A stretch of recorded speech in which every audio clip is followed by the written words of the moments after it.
Müsағит Хабибуллин. Илшегә үлем юк. Иске Казанда аларны Баһадир Башман үзе каршы алды. Хан сәфәрчеләре хакында ул хәбәрдар икән инде. Һәммәсен диярлек кылач җәеп капкадан уздырды. Кәтип Хафиз белән Гали уланны бер өйгә куйдылар. Башман Баһадир моны Кәтип Хафиз үтенече белән эшләде. Вәзир Исхак һәммәсен дә күреп күзәтеп торса да, бер сүз дә әйтмәде. Дөрес, нигә игътибар итәргә тиешсең әле ул? Баян Баһадир Булат улан белән керде. Әйе, барысы да Худа кулында. Язганны күрми үлеп булмый. Кичке якта Вәзир Исхак Кәтип Хафизны үзе урнашкан өйгә дәштереп алды. Гали улан өйдә ялгыз гына калды. Хәер, ул үзе генә түгел иде инде. Аның белән Якуб Тархан кызы Зөләйха да бар иде. Ул аның белән сөйләште, аның белән саташты, кызга сораулар бирде һәм бик рәхәтләнеп аның җавабын тыңлады. Хыялында ул кызның алсу битләреннән үпте, нечкә биленнән кышты, бераз гына моңсу, мәгәр шат, бәхет тулы күзләренә карады. Кызның күзләрен ике түгәрәк күлгә охшатты. Хәтта шул күл суында битен юасы килде. Чынлап та, битендә су тойды. Юк, су түгел, күз яшы икән. Гали улан йөрәге тулышкан бәхеттән тавышсыз гына йылый икән бит. Үзе дә сизмәстән күз яшьләре ага икән. Икенче көнне уланнарны Башман Баһадир оештырган ауга алдылар.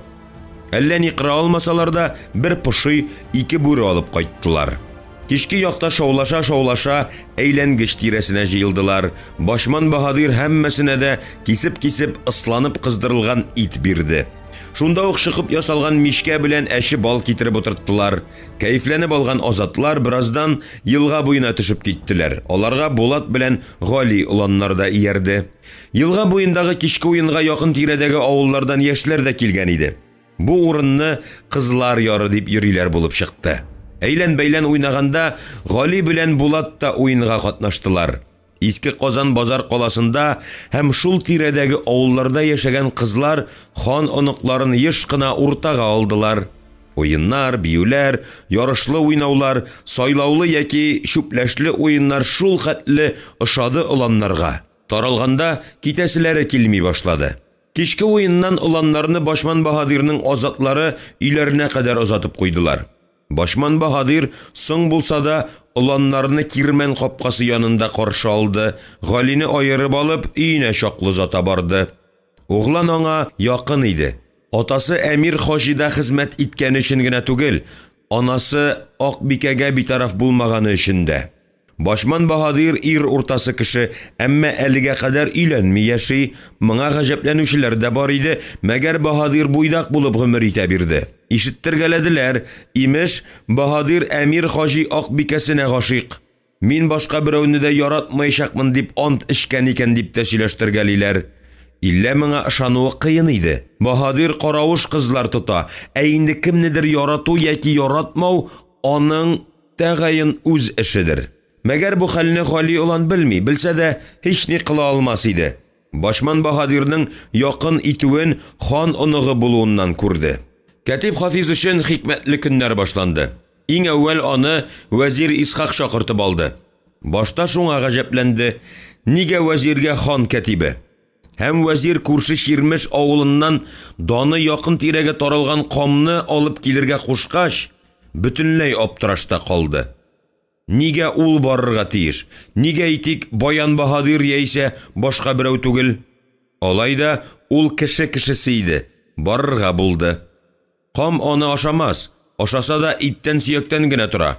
Һич югы мөгъҗизалар кыла ала торган сихерчене күрер.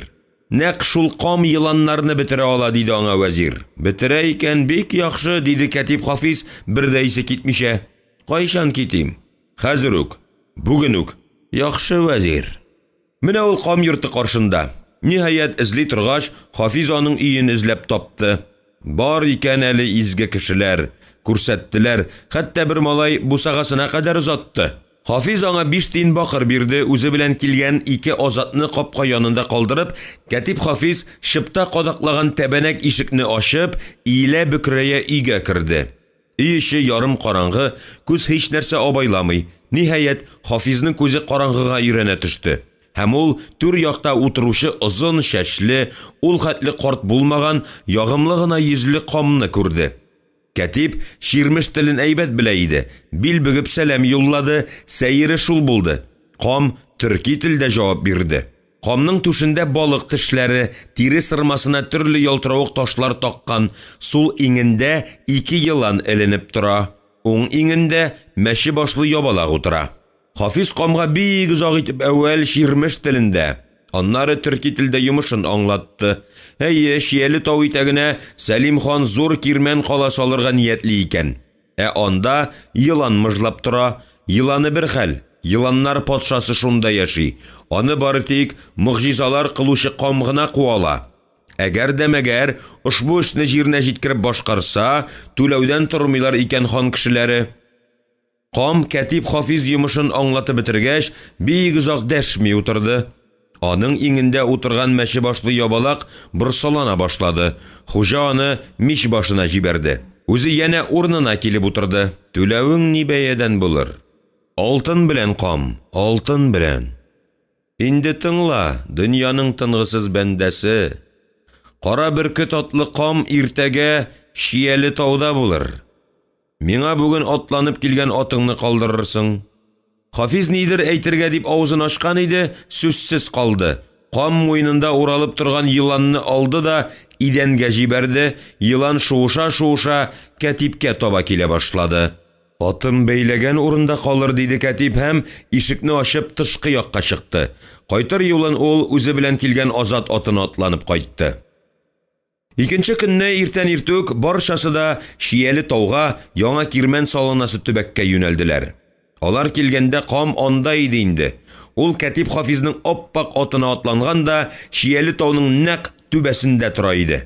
Янәшәсендә пешән шүмәләсе, аннан 9 адым ара калдырып, пешән сибеп быжыра ясалган. Быжыра янына якынайган вәзиргә ары килмәскә кушып, кам кулындагы таякны күтәрде. Туктагыз! Вәзир Исхак шарасыз калып, атын артка шиктерде. Шул мәлдә кам янында әзмәүрдәй 2 егет пәйда булды. Аларның өстендә оппак күлмәкләр, икесе дә бер буйда, бер киемдә иделәр. Кам атыннан төште, 2 егет атның арт һәм ал аякларын тоттылар да салам шүмәләсе янына йыктылар. Кам атның бугазына пычак кадады. Ат башын күтәрмәкче итте, әмма кам ирек бирмәде, тизе белән җиргә кысты. Аннары атны пешән шүмәләсе астына күмделәр. Шуннан соң гына кам вәзиргә якынлашты. Әкинәт пәйда булган 2 егет гүя җир астына төшеп киттеләр. Юкка чыктылар. Син хан кәтибенең атын яткырып шалдың, пешән шүмәләсе астына күмдең. Ни кылырга исәбең дип сорады камнан вәзир. Тегесе дәшмәде, вәзирнең дурфа сөйләшүен ошатмадымы, борылды да Хафиз янына атлады. Минем бу адәм белән аңлашасым килми. Мин биредә бары тик сине беләм, диде кам. Мин аны беләсеңме нишләтәм, Хафиз, дип вәзир якынаймакчы иткән иде, камга җитәрәк вәзирнең аты пышкырынырга тотынды. Ахыр артка чигә башлады. Баян Баһадир, алып китегез вәзирне. Мин кам белән үзем аңлашам, диде Кәтип Хафиз. Баян Баһадир вәзир янына юртырып килде дә, аңа нидер әйтте. Исхак кайрылып кам ягына карап алды да, кул селтәп читкә тайпылды. Хан алдында үзегез җавап бирерсез, дип кычкырды ул китеп барганда. Кара бөркет кам, кичер аны. Акылны кешегә бизмән белән өләшмиләр. Хан вәкиле, бүгенгедән санаганда 9-нчы көнне иртән иртүк бирегә килегез, диде кам, һәм борылды да шия куаклар арасына кирип китте. Шуңа ышанасыңмы, Хафиз? Башка шарам юк, Баһадир. 9-нчы көнне без биредә булырга тиешбез. Мин шуны гына беләм. Кам түгел, күз буучы ул. Теге егетләр кая югалды? Барлар иде, кинәт юкка чыктылар. Күз буучы булмыйча кем ул? Кайсы кам күз буумый, Баһадир? Кайтык кирмәнгә, 9 көннән килербез. Сүзендә тормаса, иң әүвәл мин үзем аны... Остазым, диде ниһаять алар янында торган Гали улан. Кам кайда күздән югалды? Җир упты аны улан, җир упты. Бәлкем йылан патшасы янына киткәндер, киңәшергә. Йылан патшасы хакындагы хикаятне дә шул кам уйлап тапкан диләр. Ул минем атымны корбан итте. Кемгә дип беләсең? Йылан патшасына. Кам йылан патшасы телен беләмени? Белә, тик уртак тел таба алыр микән? Урын бик матур. Күрәсеңме нинди хозурлык? Идел елгасы җәелеп ята, Казан елгасына инеш килеп кушыла, анда әнә Кабан күле. Бу исемнәрне миңа Башман Баһадир әйтте. Димәк, монда бик борынгыдан төрки халкы яшәгән, остазым. Яшәгәннәр, әле дә яшиләр. Әнә күрәсең авылларны. Я, кузгалдык. Алар вәзирне Булат уланны куып җиттеләр. Катип Хафиз, Бөркет атлы кам елан патшасы аждаһаны куып җибәрә алмаса, мин менә бу кылычым белән аның башын кисәчәкмен. Елан патшасын кем куар? Аждаһаны кам куса куа ала. Безнең кулдан килә торган нәрсә түгел кебек миңа. Әллә соң вәзир бер юлын беләме? Кемнән көләсең, Катип? Көлмим, вәзир. Мин аңа атым корбан иттем. Уч тутырып алтын бирдем. Мин түгел, син көләсең миннән. Ни дипме? Җиңел генә синең карамагыңа эләгүемнән. Мин моны хан буйрыгын үтәү өчен эшләдем, Катип Хафиз. Әйе, без бирегә барыбыз да бер максат белән килдек, вәзир. Максат бер, әмма теләкләр үзгәдер. Вәзир, мин монда Катип Хафизның бер нинди дә гаебен күрмим. Киресенчә, ул кулыннан килгәннең барысын да эшләде кебек. Менә без әлегә ияреп кенә йөрибез, диде Баян Баһадир. Мин еланнарны да, елан патшасы булган аждаһаны да Шияле таудан куу ягында түгел. Кирмән салу өчен Шияле тауда башка урында бетмәгән, диде моңа кадәр бер сүз әйтмәгән Булат улан.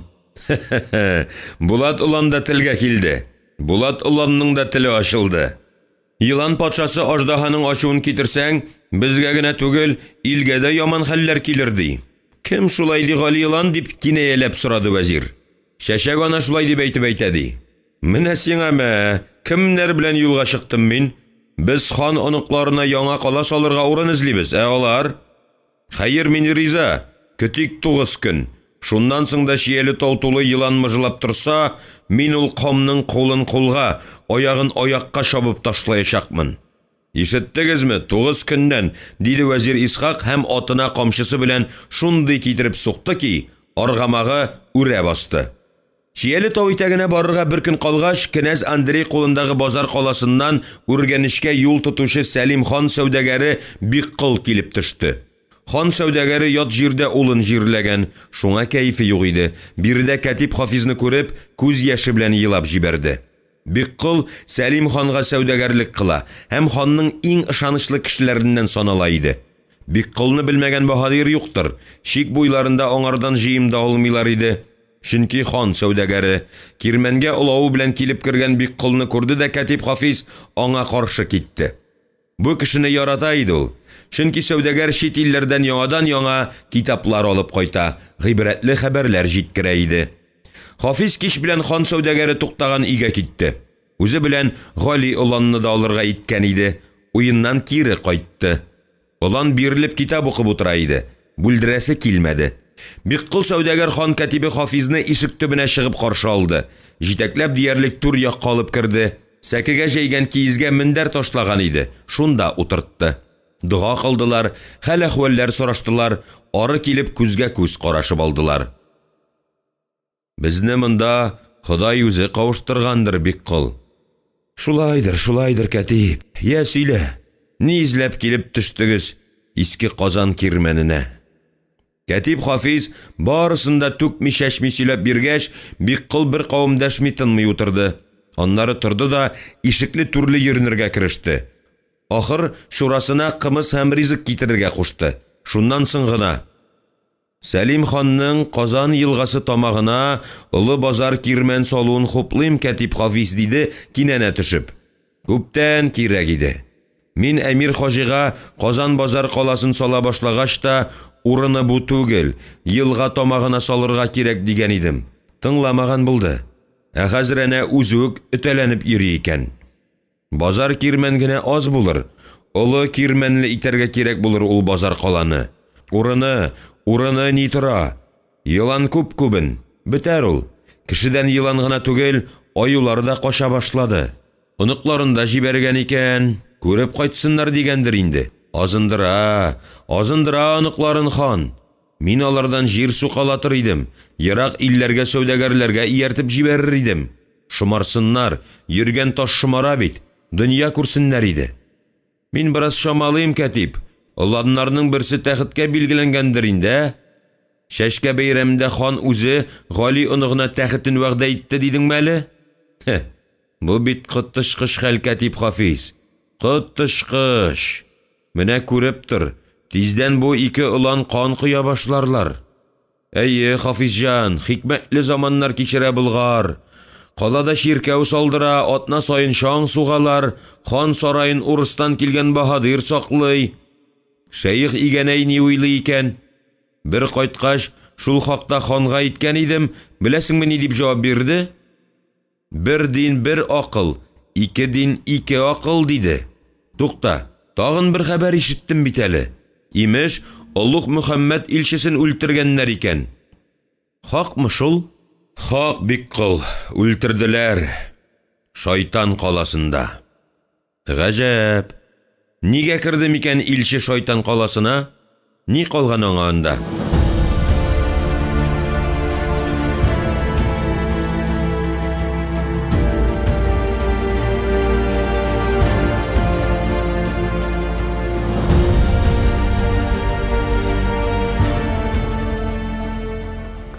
Гөнаһка батма, бик кыл. Шайтан каласын кем саклаганын беләсең? Миңа калса, бүген Сәлим хан Болгарны икегә аермакчыдыр. Аңа ике уланның кайсы тәхеткә утырса да барыбер. Ә менә миңа барыбер түгел, бик кыл. Ханның Болгар калада ширкәү салдыруын мин дә хупламыйм. Бер кешедә ике жан булмый.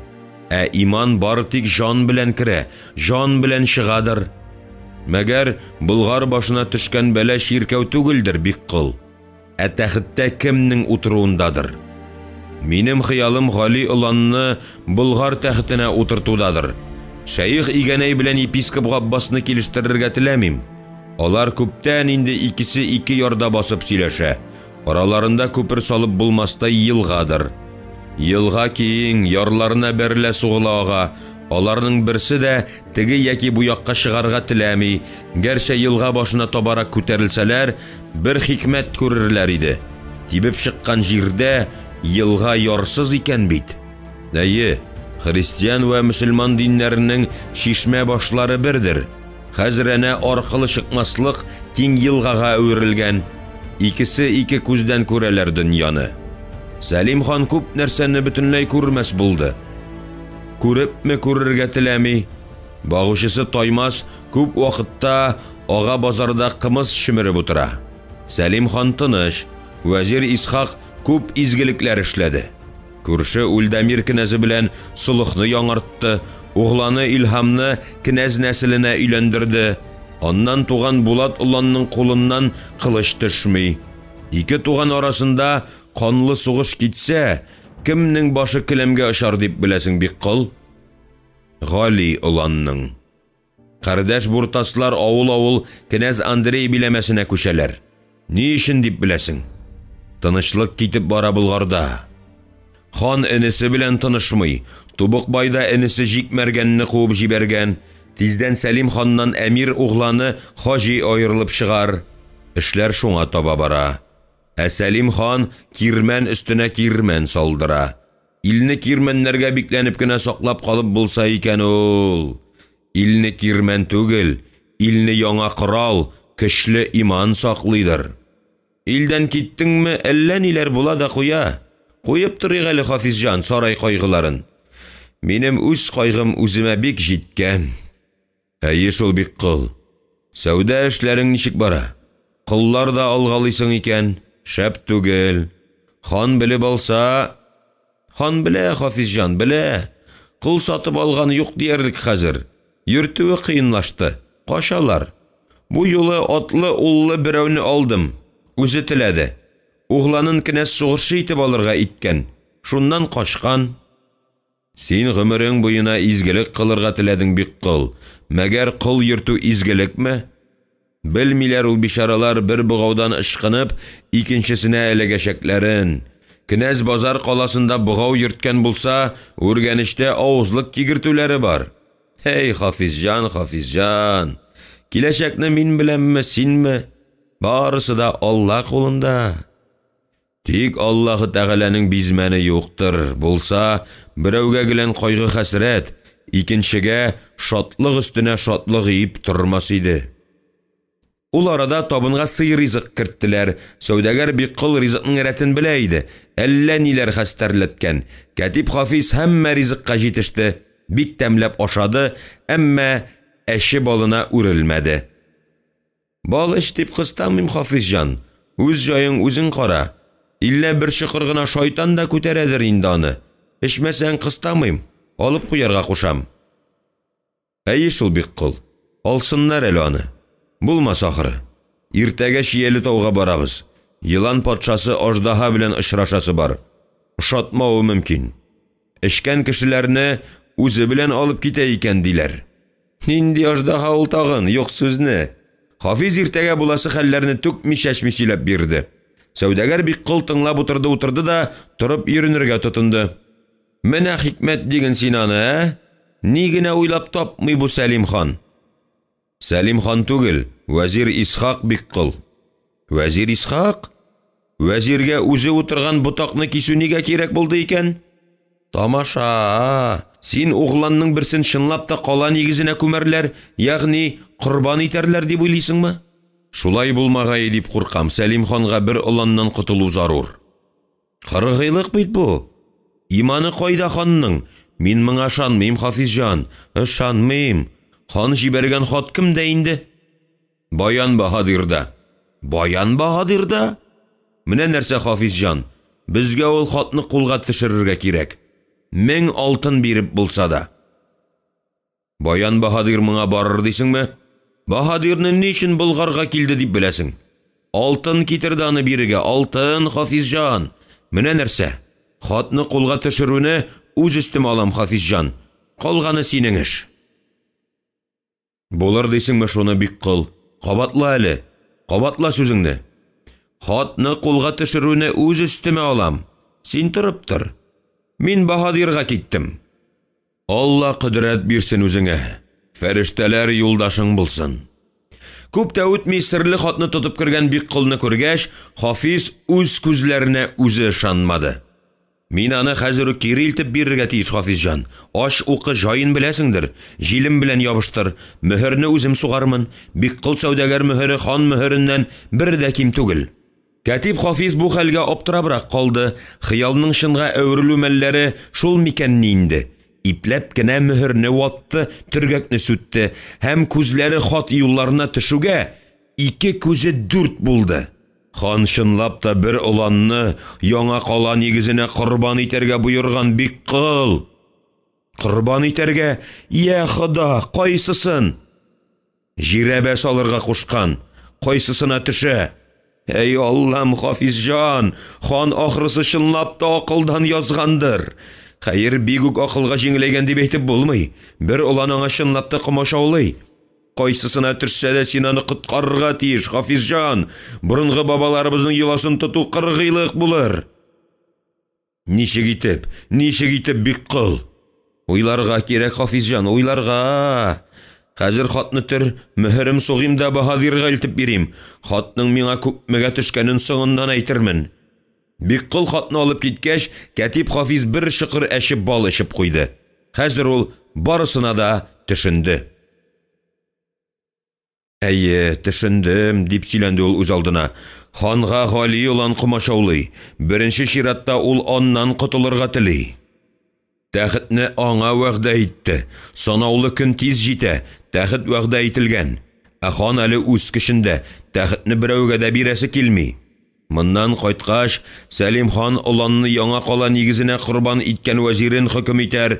Бәлкем әле мине дә шаһитләр калмаска тиеш. Хәер, борын заманнан ук Болгар ханнары акыллы кешеләрне яратмаганнар. Милади белән 922 елда Болгарга килгән Багдад хәлифе Сәркатибе язуынча, бу кеше бик күп белә башлады. Тәңре янына китсен дип хикмәт ияләрен агач касып куя торган булганнар. Акыллы башларга күмелүдә тимәгән. Ул арада бик кылда кайтып керде. Булды, Хафизҗан, котылдык. Алла кушканы булыр. Иншалла барысы да әйбәт булыр. Утыр әле, утыр бик кыл. Сиңа мәгълүмдер бик кыл. Сарайда минем синнән дә якын кешем юктыр. Зарым тыңлаган һәм хәлемә кергән бердән бер кешем син булдың. Инде киңәшең бир. Хан катибе ни кылсын? Киңәшем шул булыр, катиб. Хәзер үк камга бар. Камга төн уртасындамы?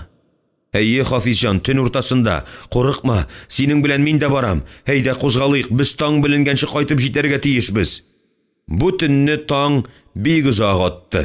Кичтән үк чыгып киткән остазын көтә-көтә Гали улан да йокыга талды. Хафиз исә таң аткачта кайтып җитә алмады.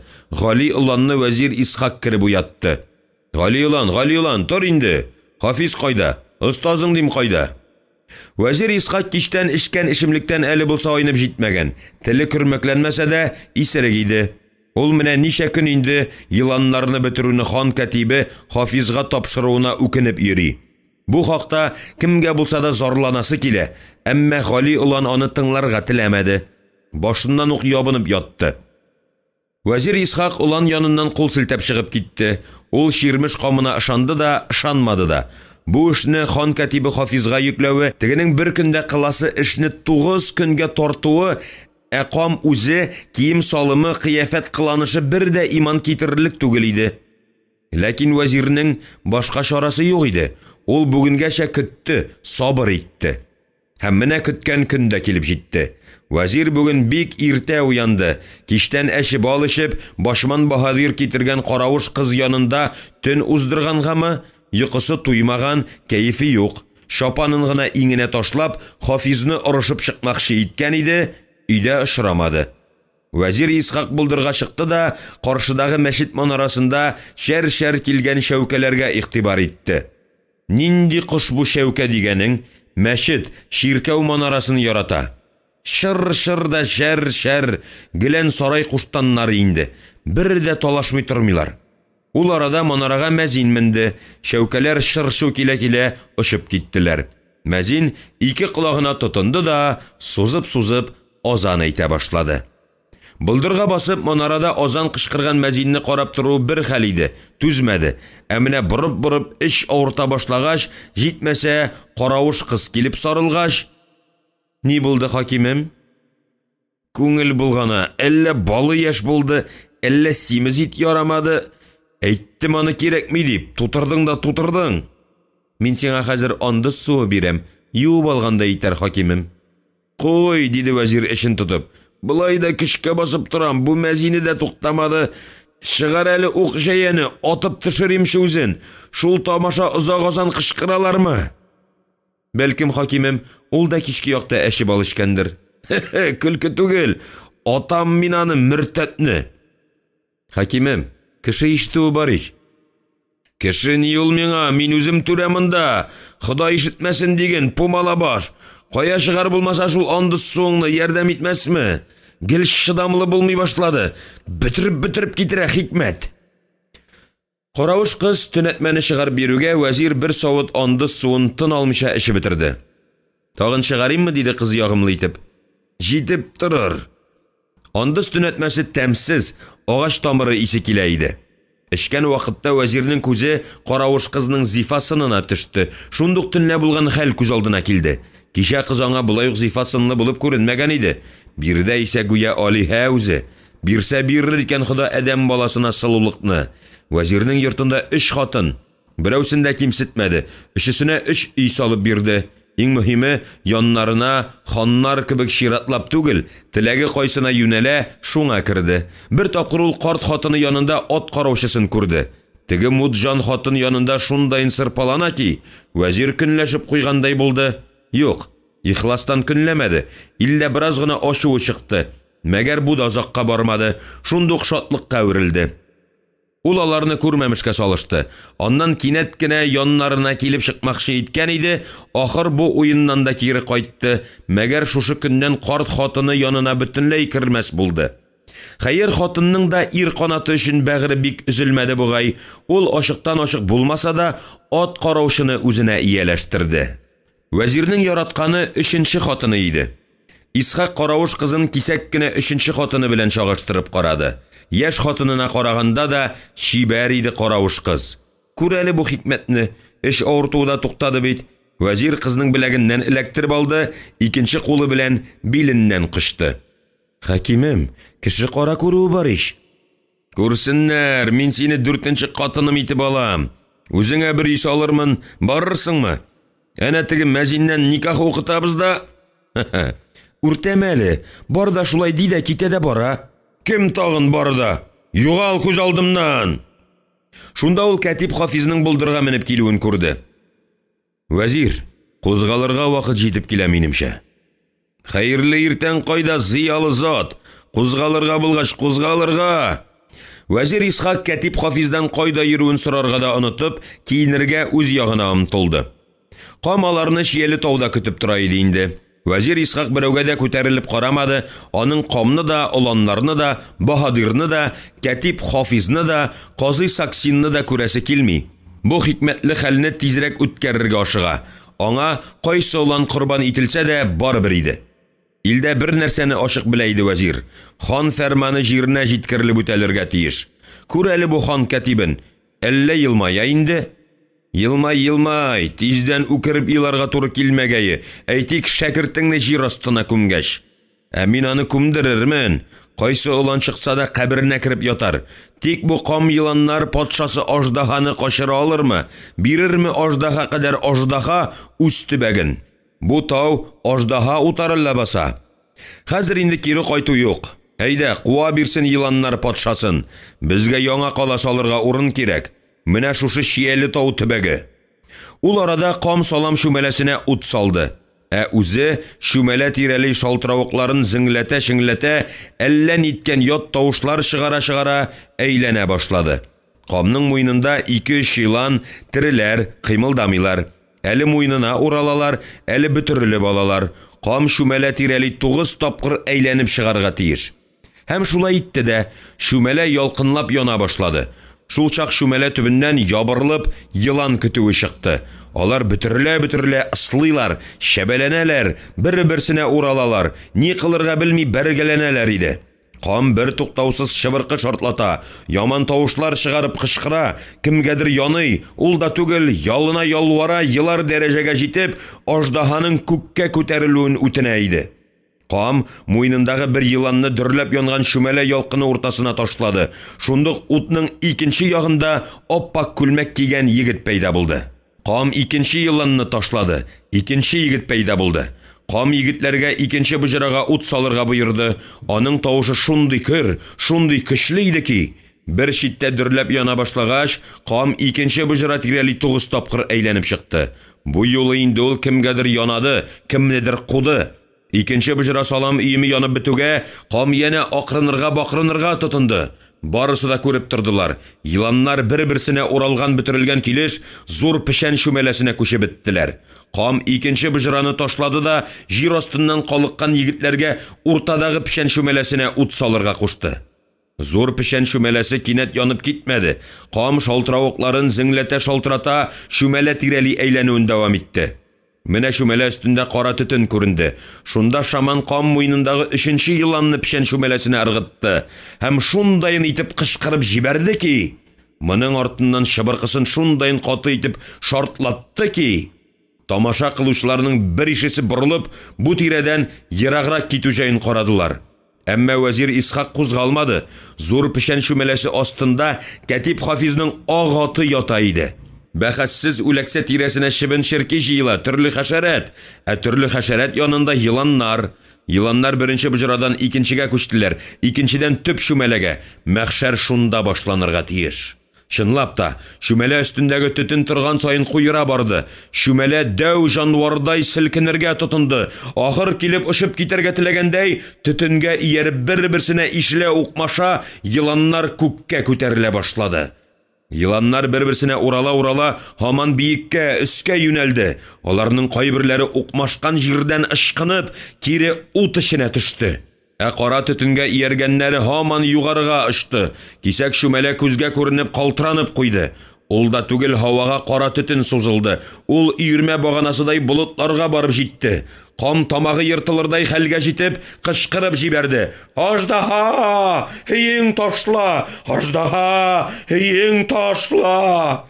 Чынлап та, кара төтен эчендә ниндидер канатлы йылан күренгәндәй булды. Ниндидер мизгелдә аның төсе алышынды, кояш нурларына чагылыпмы җем-җем итеп куйды һәм күз ачып йомганчы күздән язды.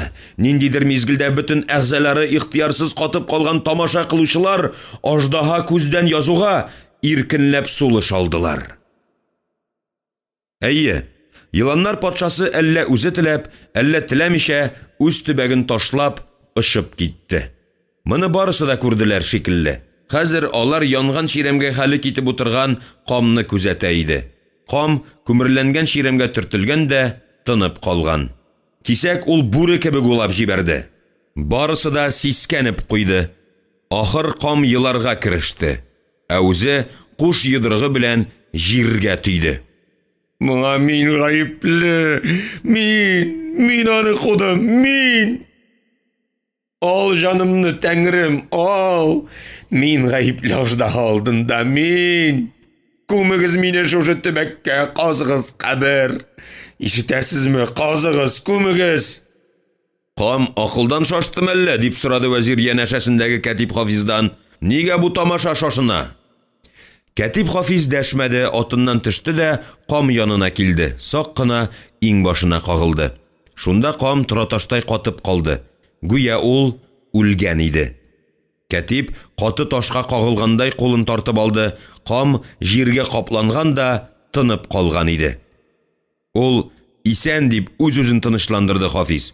Ул исән. Әнә егетләре дә аның исенә килүен көтеп торалар. Күр әле, егетләре янында бер эт пәйда булды. Эт койрыгын селкә-селкә Хафизга карап тора башлады. Я Алла, бу ни хәл инде тагын дип уйлады Кәтип һәм камның нидер пышылдавын ишетеп шым булды. Кичер мине, дип кам бер туктаусыз тәкрарлап тора иде. Кам, тор инде, тор, диде Кәтип Хафиз. Син изге кеше кам, изге кеше. Син аждаһаны кудың. Син безгә ярдәм иттең. Тәңре синең бу изгелегең онытмас. Әмма кам селкенмәде дә, ул һаман йыланнар патшасының кичерүен теләп ятты. Калдыр үзен, диде вәзир Исхак. Баян Баһадир, бир хан фәрманын Кәтип Хафизга. Юк, үземә бир. Вәзир Исхак кулына төргәкне алды. Хан мөһеренә күз төшерде дә Кәтип Хафизга сузды. Укы, Кәтип, кычкырып укы. Барысы да ишетсен. Кәтип Хафиз әкрен генә төргәкнең җибен өзде, фәрман кагазын сүтеп җибәрде һәм кычкырып укый башлаган иде, төртелеп туктап калды. Кичә кич якта бер тапкыр укыган булса да, куркыныч иде хан фәрманын кычкырып бар кеше алдында уку. Укы, Кәтип, диде вәзир Исхак. Шулаймы, казый? Хан буйрыгы үтәлергә тиеш. Хан фәрманы барыбыз өчен дә ал шарттыр, диде казый. Кәтип Хафиз уланнарга күз төшереп алды, әмма балалык беләнме хан оныклары икесе дә елмаялар иде. Вәзир Исхак, мин сиңа илем ышанып тапшырдым. Син һәр чак миңа тугры булдың. Хәзер янә бер буйрыгым үтә. Бабаларыбыз йоласын тотып, Шияле тауда Гали белән Булат оныкларыма җирәбә салдыр. Кайсысына җирәбә чыга, шуны яңа кала сарае салынасы төбәккә корбан иттер. Болгар ханы Сәлим. Азатлар ашык-пошык кабер казый башлады. Тирә-юньгә көл тузаны күтәрелде. Янә сасы кийгән ит исе таралды. Баһадир баян бу хәлгә ышанып җитмәде. Вәзир шаярта дип уйлады. Гәрчә вәзирнең һич ни кыла алмавын белсә дә, Баһадир әле аңа, әле казый Саксинга, әле уланнарга карады. Уланнар бу хәлне чынлап та уен гына итеп кабул иттеләр бугай. Хәтта көлемсерәбрәк торалар иде. Баян Баһадир өчен гаять зур сынау башланды. Ни кылырга тиеш ул? Вәзир Исхакны туктата алмый, мәгәр аңа каршы тора ала? Юк, барысы да юригенә эшләнәдер. Болгар халкының кайберсе йола куша дип, әле булса мәйит янына 3 көнлек ризык куя. Нигә кирәк ул ризык гүргә кергән адәм баласына? Үлгән кеше ашый буламы? Шәйегез көмеш тәңкә, Кәтип Хафиз. Кылыгыз хан буйрганны. Вәзир торган сайын зәһәрләнә бара, аның һәр буйрыгына ихласлык төсмере өстәлә иде. Кем кайсы ягын ала, дип сорады Катип Хафиз уланнардан. Күн ягы миңа, мин күн ягын яратам, диде Гали улан. Миңа, диде Булат улан һәм елар дәрәҗәгә җитеп йөзен шытты. Вәзир Исхак каты бәгырле кеше түгел иде. Ул уланнарның берсен дә яңа кала нигезенә корбан итәргә теләмәде. Хәтта ханга киңәшне дә ихлас күңелдән бирмәде. Ләкин бу хәл шынга әверелгәч, кире кайтарып алып булмавына да инанган иде инде. Әгәр дә мәгәр бу уланны корбан итмичә Болгар калага кайта икән, икенче көнне үк хан аның башын кистерәчәк. Титмәгә генә Саксин казыйын ияртеп җибәрмәгәндер. Бәлкем әле шулай булуы хәерлерәк тә булыр. Бу ике улан арасындагы кан кыюдан меңләгән гаепсез кеше һәлак булачак. Ә монда бер улан, бер жан. Әйе, мин уйлаганча ук жүләр түгел икән шул Сәлим хан. Вәзир буйрукларны бирә торды, аңа берәү дә каршы әйтмәде. Әйе, кем генә вәзир кадәр вәзиргә каршы әйтергә кыяр икән? Ул арада каберне өлгерттеләр. Әлегә кадәр җиргә капланып яткан кам торып утырды. Акрын гына күтәрелде, вәзир янына килде. Көмеш тәңкәне шиеп җибәрделәр. Күн, дип кычкырды тәңкә шигән Азат. Гали улан, диде вәзир Исхак тавышын күтәрә төшебрәк. Илтегез Гали уланны кабер янына. Ике Азат Гали уланны ярдән йылкып алдылар. Вәзир аты янына китереп бастырдылар. Гали улан, диде вәзир. Ир бул, урының җәннәттә булыр. Гынахсыз китәсең. Вәзир, диде кам. Мин сезне бу бәладән коткара алам. Уланны миңа бирегез. Мин аны үзем күмәм. Йыланнар патшасы алдында языгым зурдыр. Мин үземне аның алдында акларга телим. Аждаһа хәлемә керер дип уйлыйм. Вәзир күлемсерәп куйды. Кам шияле тау төбәгеннән йыланнар патшасын куам дигән булып, Катип Хафизның атын яндырды. Дөресен әйткәндә, кам бу төбәкне алтынга сатты. Кеше җирен бушка бирәме? Булмаган ул, булмаста. Хәйләкәр кам. Ә хәзер улан белән. Хәер, күмә бирсен, языгы чынлап та үзенә булыр. Ике Азатны үлемнән коткарыр. Чөнки вәзир Гали уланны ике Азатка күмәргә кушар иде. Ни Баһадир, ни Казый, ни Катип, ни үзе моңа бармас. Вәзир Исхак белә иде. Оныгын яңа кала нигезенә күмгәнне ишеткәч, хан кем күмгәнен сорар. Һәм халык алдында, бигрәк тә Гали уланның атасы белән анасы алдында акланырга теләп, кылган эшне кыргыйлыкка сылтап, күмүче Азатларның башларын кистерер иде. Барың, кылың, диде камга вәзир. Кам уланны җитәкләде дә шияле тау башына таба алып китте. Тауга менеп басуы булды, аның янында бер эт, тәүге ике егет пәйда булдылар. Кам Гали уланның киемнәрен салдырды һәм эткә япты. Гали уланга озын ак күлмәк кигерде. Гали улан булган хәлгә ышанмый, шуңамы сүз әйтергә кыймый. Кам ни кушса, шуны эшли иде. Кам кабер тирәли улан белән бергә әйләнеп чыкты. Ә эт исә аларга иярде. Аннары туктады да этнең колагына нидер пышылдады. Эт шаманның битен ялады. Нидер сизенеп шыңшыды. Кам икенче бер ак күлмәк чыгарды. Аны карашкы сыман итеп таягына элде. Элде дә кабер балчыгына кадады. Һәм янә кабер тирәли 9 тапкыр әйләнеп чыкты.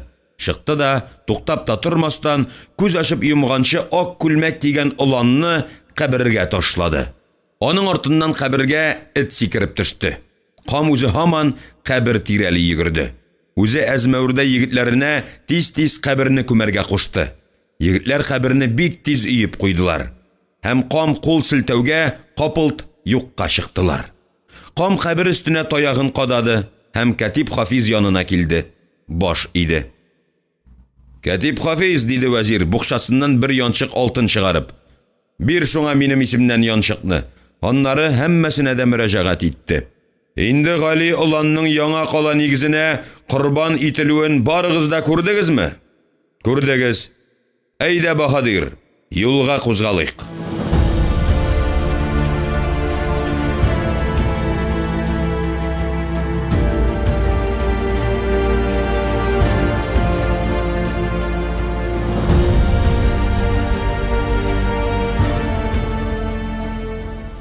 Кам Гали уланның киемнәрен салдырды һәм эткә япты.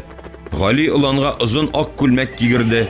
Гали олан булган хәлгә ышанмый, шуңамы сүз әйтергә кыймый, кам ни кушса, шуны эшлейде. Кам кабер тирәли олан белән бергә әйләнеп чыкты, эт исә аларга иярде. Аннары туктады да этнең колагына нидер пышылдады. Эт шаманның битен ялады, нидер сизенеп шыңшыды. Кам икенче бер ак күлмәк чыгарды, аны карашкы сыман итеп таягына элде. Элде дә кабер балчыгына кадады. Һәм яна кабер тирәли 9 тапкыр әйләнеп чыкты. Чыкты да, туктап та тормастан, күз ачып йомганчы ак күлмәк кигән оланны кабергә ташлады. Аның артыннан кабергә эт сикереп төште. Кам үзе һаман кабер тирәли йөгерде. Үзе әзмәүрдә егетләренә тиз-тиз каберне күмәргә кушты. Егетләр каберне бик тиз өеп куйдылар. Һәм кам кул селтәүгә капылт юкка чыктылар. Кам кабер өстенә таягын кадады, һәм Катиб Хафиз янына килде. Баш иде. Катиб Хафиз, диде вәзир, букчасыннан бер янчык алтын чыгарып. Бир шуңа минем исемнән янчыкны. Аннары һәммәсенә дә мөрәҗәгать итте. Инде Гали оланның яңа кала нигезенә корбан ителүен барыгыз да күрдегезме? Күрдегез. Әйдә, Баһадир, юлга кузгалыйк. 11-нче бүлек.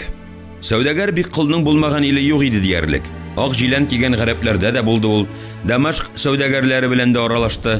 Кара шикмән үстеннән кызыл билбау буып йөргән әрмәннәр аша Багдадка да барды. Киндер бау белән билләрен буган яһүдләр иленә дә сугылды. Аңа хәтта маңгайларына миң төшергән һиндуслар һәм кысык күзле табгачлар илендә дә булырга туры килде. Бик кыл 7-8 телдә сөйләшә, күп халыклар белән аралаша, бүрекләре кыш тирисе белән кайылган Үлдәмир сәүдәгәрләре аның якын дуслары. Кара сакаллы кияү кала товары ишләре белән тыгыз элемтәдә. Халмград сәүдәгәрләре белән очрашкан саен бүрек алыша иде. Сәүдәгәр бик кыл уенча илне куәтле итүче шара сәүдә. Гомерен сәүдә кәсебенә багышлаган кешегә ул бик күп вазифалар йөкли. Шын сәүдәгәр үз ишләренә һәр чак ярдәм кулы сузарга, алар телендә сатулаша белергә, кирәк икән әҗәткә акча биреп торырга да тиеш. Шушы сыйфатлары булмаган сәүдәгәр бик тиз беләчәк. Казан елгасы тамагына салынасы базар кирмәнгә зур өметләр баглый. Аның икенче ага базары буласына иманы камил иде. Сәүдәгәр бик кыл хан казнасына һәр чак кирим китерде. Шит илләрдән мең төрле гыйбрәтле хәбәрләр алып кайтты. Әмінә Катиб Хафиз сұраған мәңгілләр хакында ишеткәне булмады. Аның барысы да көйләнгән, барысы да жайланган чакта гына үзе белән илдән илгә ияреп дөнья күреп йөргән улы вафат булды. Һәм кайда? Элек Болгар кулында булса да, хәзер урыс кенәзе кулына күчкән калашыкта. Улына бик кыл зур өметләр баглы иде. Шушы фаҗигадән соң миңгерәүләнеп калды. Менә шунда инде аңа Катиб Хафиз хан оныгын тәкъдим итте. Огланлыкка ук түгел, мәгәр үз оланы кебек күрә икән, күрсен, иң мөһиме яшертен генә үргәнешкә алып китсен. Хан сәүдәгәре башта моңа ышанмый торды. Ышанырлык хәлме?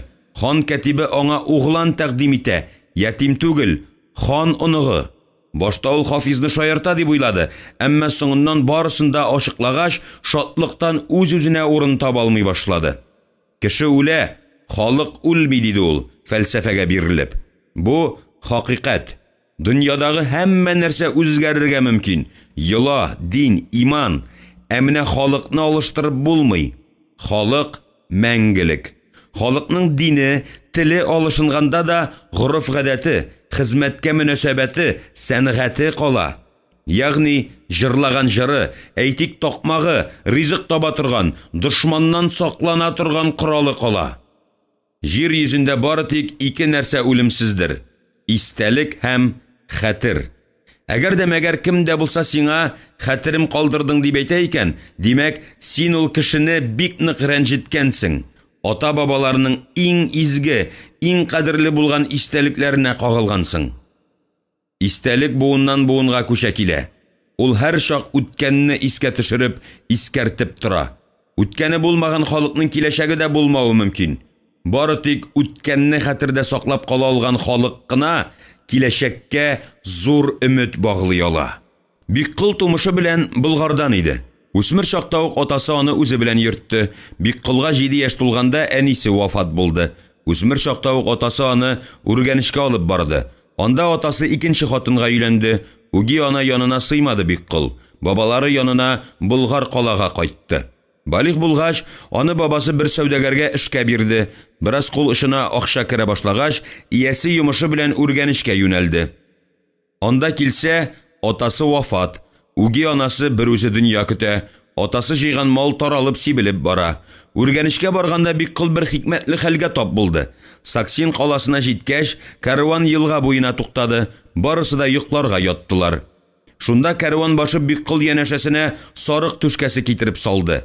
Аны үз янына яткызды. Иртәнге якта уянып, кичтән яткан урынына килсә, 2 күзе 4 булды.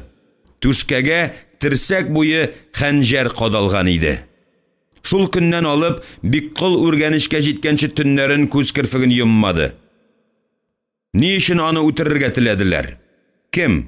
Ул шерегән бай сәүдәгәр түгел, кесәсендә ни барысы 3 алтын, аны да берәүнең дә күргәне булмады ләбаса. Үргәнешкә барып җиткәнче карванда булган кешеләрне күзәтте, әмма берәүдән дә шикләнә алмады.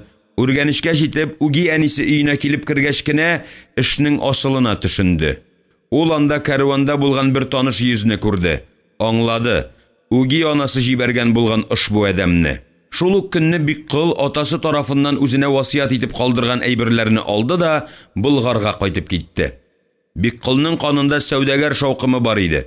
Болгарга кайтуга ул ага базарга юнәлде.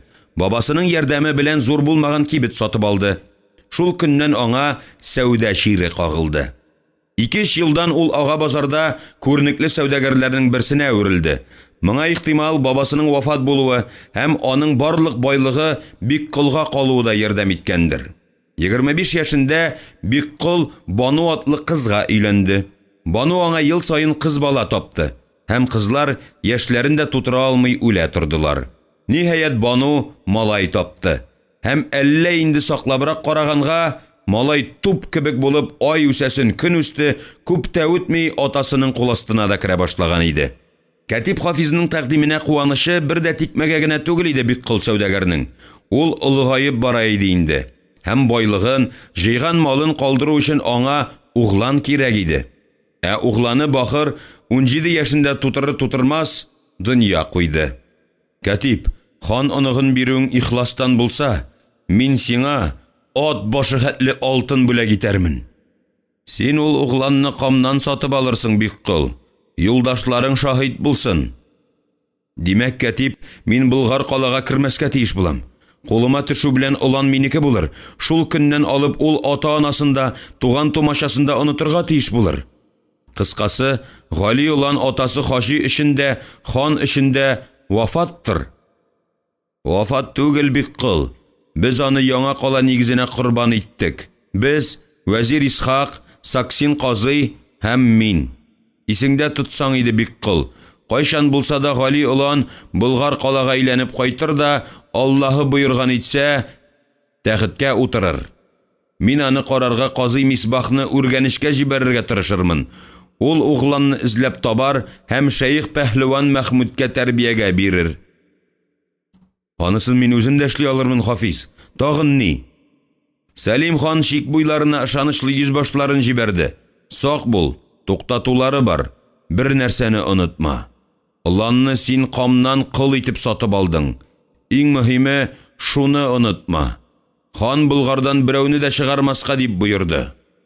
Борчылма, Катиб. Бу хәл миңа кагылмый. Мин хан сәүдәгәре. Кам улан белән сине Шияле тау итәгендә көтеп торыр. Аңа алтының кызганма, әйткәнемчә яныңда шаһидләр булсын. Игелек теләп калам сиңа бик кыл. Барысы да хак булса, бу хәл минем үземә дә бик тә кызык булып китте әле, Катиб. Кушканнарың барысын да эшләрем, җиренә җиткереп эшләрем. Ышан.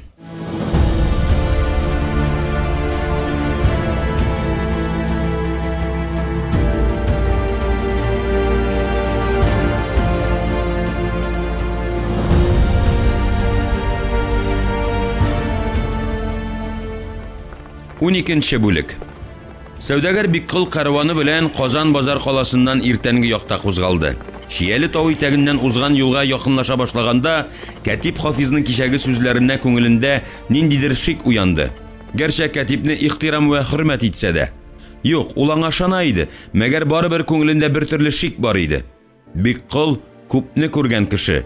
Аны алдадылар да, ялганлап та киткәләделәр. Табигый, сәүдәгәрләрнең дә төрлесе була. Мәгәр әлегә кадәр бер кайшанда мондый хәлгә тап булганы юк иде әле. Хак булса, Кәтип явыз уен уйнамаса, тиздән хан оныгы аның кулында булачак. Хан оныгы. Әйе, ышанырдай хәлме? Урам малае түгел, хан оныгы. Хикмәт. Ышануы да кыен шул. Юл өстендә җан иясе күренми. Шияле тау менә кул сузарлык кына арада. Әйе, сайлый белгәннәр яңа кальгага урынны хан куштаннары. Алга баксаң киң идел, уңга баксаң уйдык-уйдык болыннар, тугайлар, сулга баксаң урман, ул офык читенә тоташасыман. Юлда берәү дә юк. Бер нинди кам да хан оныгы да көтми аны. Биккол ике юлдашын янына дәшеп алды. Атыннан төште һәм җәяүләп Шияле тауга менә башлады.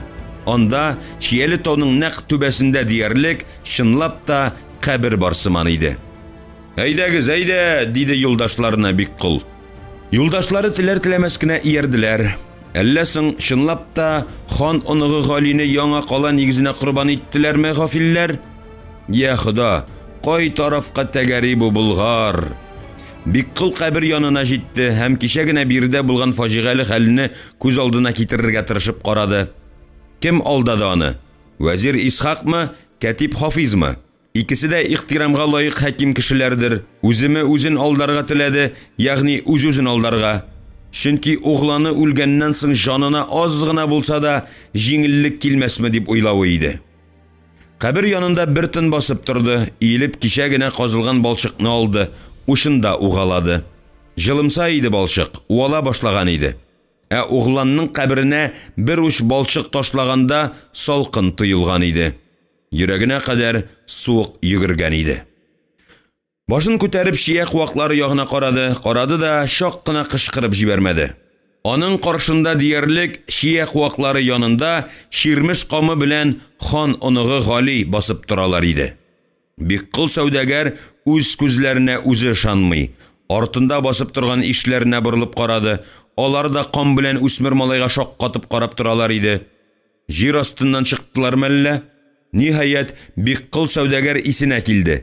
Кәтип әйткән сүзләрне кабатлады. Кам, кулыңны сатасыңмы? Кам бер сүз дә әйтмәде, малайны Бикколга таба этебрәк җибәрде. Гали улан үксеп елап җибәрүдән тыела-тыела Бикколга таба атлады. Килде дә сәүдәгәрнең күкрәгенә капланды. Бикколның аскы ирене килешсез калтырана башлады. Ул уланны кочагына алды да күз яше белән елап җибәрде. Улым кайтты. Улым кайтты, диде ул. Һәм нидер көтеп торган камга бер янчык алтын ташлады да юл буенда торган кәрванына таба борылды. Чынлап та, улына охшаган, диде юлдашларның берсе. Хан оныгы үксеп елый иде. Биккол күз яше аша аны юата башлады. Елама, Гали, елан, елама. Әйе, үзем дә елыйм шул, мин карт инде. Сине күрү куанышыннан. Онытмагансыңдыр бит Биккол агаңны. Бүләкләр алып кайта торган идем. Юкмы? Шулай диген. Мин сине үзем белән сәфәргә алырга булдым. Еракка, еракка.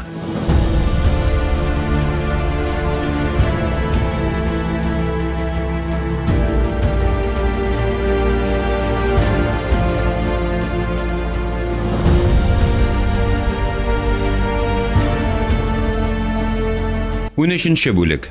Картая барган хан кылы осталарның остасы Алпар өчен көннәрдә озая бара кебек тоела башлады. Яшәрәк чакта кояш чыгар-чыкмас эшкә керешер, кич кояш байганчы баш күтәрми эшләр иде. Биле катып китә башлагач кына оста Алпар таш өстенә утырды. Сарай салучы меңләгән ташчыларга күз төшерде. Кай тарафлардан гына юктыр монда ташчылар, кырмыскалар кебек мәш киләләр. Ташчылар сарай тирәләрен җыештыра, сарай күтәрелде, инде бизәү эшләрдә төгәлләнеп килә. Бизәк төшерүчеләр көн-төн эшли. Ташчыларның бер өлешен мунча салырга күчерделәр. Бизәк төшерүчеләр арасында аның улы да бар. Бердән-бер дәвамы Дәүраны. Оста Алпар уланын ярата. Ярата диюгенә аз. Ул ансыз яши алмас кебек. Шулай хатыны Туйбикәсез дә яши алмас кебек. Хаганасы Туйбикәгә булган мәхәббәте башка, тымызык кына сызылып киткән тансыклау хиссиятенә төренгән. Улына булган хисе горурланудыр. Тел белән генә әйтеп бетерә алса икән ошбу ике кешегә булган мәхәббәтен.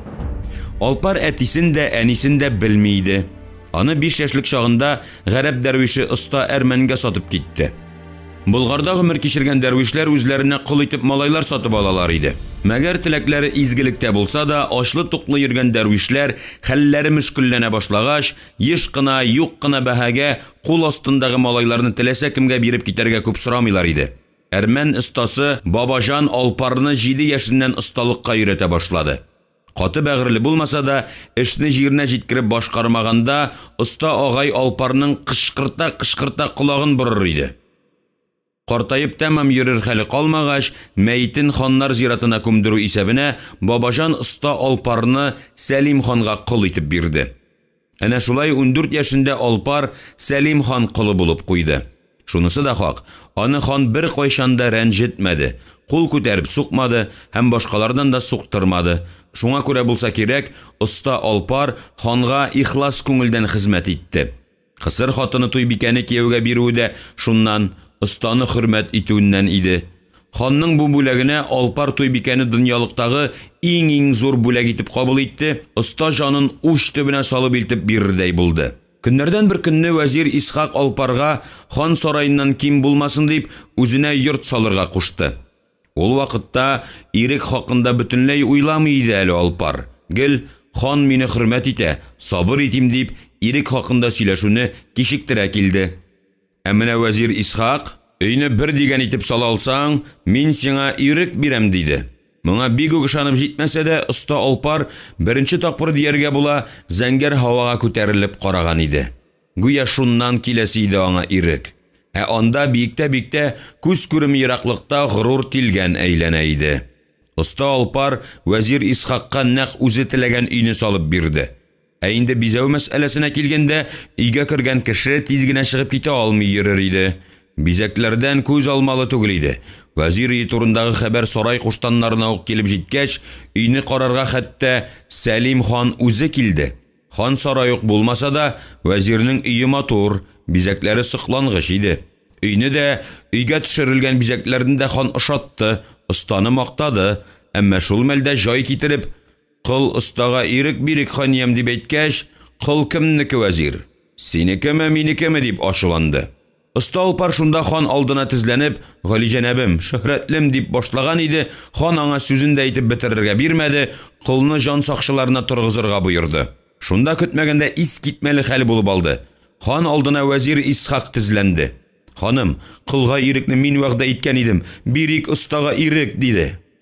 Хан вәзирне таягы белән төртеп аударды да, «Бик кәмитләнсәң, вәзир, үзеңне кыл итәрмен» дип китеп барды.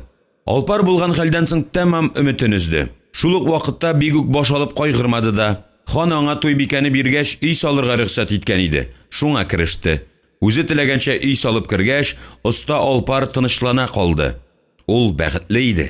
Сәер хәл, ничек инде кыл үзен бәхетле санасын дип әйтүчеләр табылыр. Әмма оста Алпар бәхетле иде. Чөнки ул күк гөмбәзендәге йолдыз уч төбенә төшеп кунасына ышанырга әзер булса да, Сәлим хан Туйбикәне сиңа бирәм дигән сүзенә былтырларны ышанмый торган иде. Туйбикәне бирүгенә түгел, хан аңа өйдә салырга рөхсәт итте. Әвәл башта Туйбикә аның сөюен ничек кабул иткәндер. Алпар өчен ул ягы караңгы иде. Әмма Туйбикә күчеп килгәч, оста җирдән түгел, гүя һавадан йөри башлады. Әле булса хәтерендә, хан аңа Туйбикәне илтергә төшерергә ишат җиктереп җибәрде. Яңа ел өлгергәч, бусаганы атлап керүгә, бизәкләргә таң калып карап торды Туйбикә. Аннар ни әйтергә белми тәмам аптыраган Алпардан сорап куйды. «Кулларың алтын икән, ир канат, үзең ясадыңмы?» диде. Һәм олпат гәүдәле, киң күкрәкле, бераз гына ират исе килеп торган Алпарның күкрәгенә килеп капланды да, пышылдап кына: Мин сине яратырмын, Алпар. Менә күрерсең, яратырмын. Тик син мине ашыктырма, яме, ашыктырма, диде. Хан хатыны Туйбикә оста ирне шул көннән шын ир канаты итте. Аннары бергәләп дөнья көтә башладылар. Аксөякләр гаиләсендә туып үскән Туйбикәгә үзе дә төшенеп җитмәгән мәхәббәт килде. Ул ир канатның эштән кайтканын көтеп ала алмый башлады. Кайчак хәтта каршы алырга баргалады. Бер булганда яратып сөешкәндә Туйбикә ир канатның куйнына сыйыныр иде дә, менә күрерсең, Алпарым, мин сиңа бер малай табып бирәм дип тәкрарлар иде. Әллә инде фәрештәләрнең амин дигәненә туры килде, әллә ханнан килгән хатынның теләге бик зур булды. Еллар үтүгә Туйбикә чынлап та балага узды. Менә шунда инде ул гүя күккә ашты. Менә бит син аны ир канатың бик яратсаң ниләр була икән?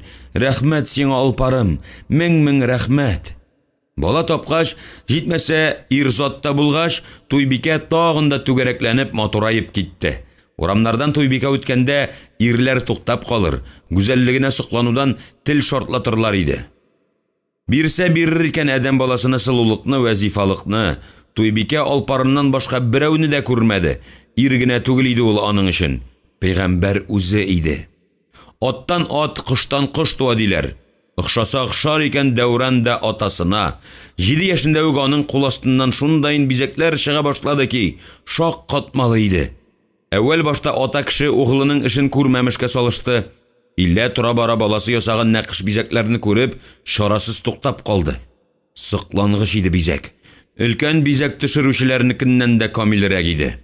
Шуннан Алпар ясаган бизәкле бер ташны хатыны Туйбикәгә алып кайтып күрсәтте. Сәйире шул булды. Моңа Туйбикәнең артык исе китмәде. Ир канатын шаккаттырып, Алпарым, улыбыз оста гына түгел, хан янында хан буласы кеше диде. Оста Алпар üzülеп яраткан Туйбикәдән бу сүзне ишетте дә, ачкан авызын яба алмый катып калды. Ни сөйлисең син, Туйбикә? Тәүбә дигән, диде ул ниһаят исенә килеп. Тузга язмаганны, ханнар Аллаһы Тәгалә тарафыннан куела. Тәүбә дигән, барысы да Алла кулында. Әлегә хәтле куелган ханнарда минем катнашым юк. Менә Сәлим ханнан соң улыңның хан булып куюы бар. Моңа иманым камилдер, Алпарым, диде хатын кыю рәвештә. Я Хода, Туйбикәм, авызыңнан җил алсын. Оста безнең улан, зур вә кәттә оста, күр нинди бизәк төшергән. Күргән сайын күрәсе килә. Туйбикә шунда гына ак ташка төшерелгән бизәккә чын-чынлап игътибар итте. Сүрәттә кояш чыгып килә. Аста Иделкәй, Иделдә аккыш. Ялгыз аккыш янына икенче берәүсе төшәргә җыена. Сибелеп киткән кояш нурлары бигрәк тә матур, чынлап та күз алмаслык соклангыч иде. Иделдәге аккыш һавадагы ишенә башын кырын салып караган, әтегесе дустана тавыш белән мин монда дип кычкырасыман иде. Туйбикә углы эшеннән канәгать калды, әмма аның максаты бөтенләй башка иде. Углын хан итү. Һәм ул хан булыр да. Хәзер әнә Дәүранына 17 яшь тулып килә. Тиздән, бик тиздән ул хан кызына гашыйк булыр. Бәлкем булгандыр да инде. Һәм хан кызы да аның гыйшкына битараф калмас. Менә шунда күрерсең, Алпаркаем, углыңның кем булуын, дип уйлады хатын. Әле балага узгачта нидер сизенеп Туйбикә киндек әбисен чакырып алды. Зөбәрҗәттә авырга уздым әллә дип сорады. Ие, Туйбикәм, диде тегесе. Инде 9 ай җитеп тулгакка калгач, хәле мөшкил булуына карамастан, Зөбәрҗәтнең кеме бар дип кызыксынды. Ханбикәнең кызы бар, диде киндек әбисе. Минеке малай булыр, диде Туйбикә.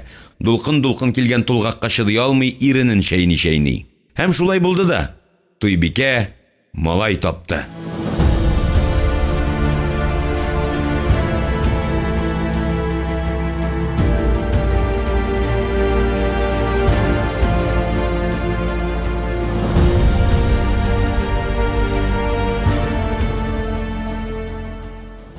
Алпарым, улыбыз оста гына түгел, хан янында хан буласы кеше, диде.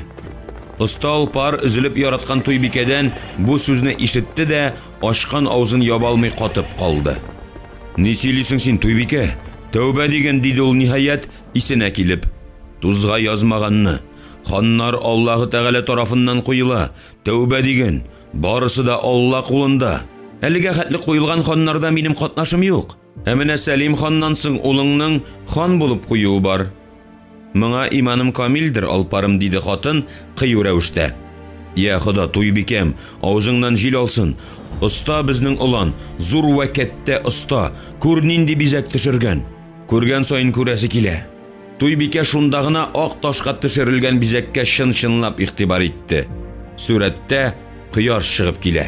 Аста Иделкәй, Иделдә ак кош. Ялгыз ак кош янына икенче берәүсе төшәргә җыена. Сибелеп киткән кояш нурлары бигрәк тә матур, чынлап та күз алмаслык соклангыч иде.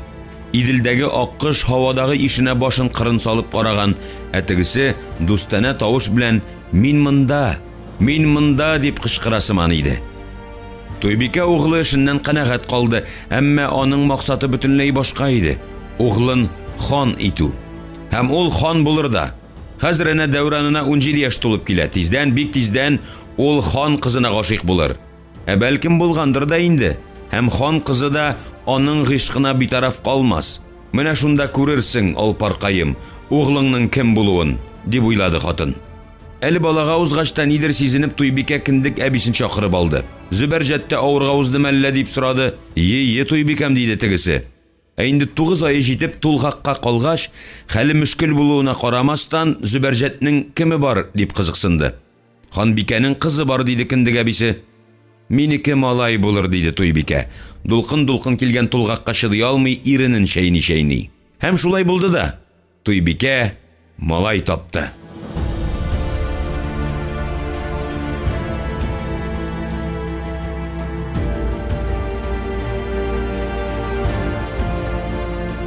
Ирзат бала тапкач, Туйбикәнең шатлыгы эшенә сыймады. Тышка ук бәреп чыкты. Хатын кызга үзе теләгән кешедән, үзе теләгән бала табудан да зур бәхет бар микән?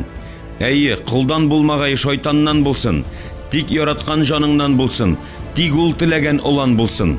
Ир бала табуын Туйбикә Ходай ярдәменнән күрде. Һәм бу теләге кабул булгач, янә бер теләгенә юл юрады. Углан хан кызы белән кавышырга тиеш.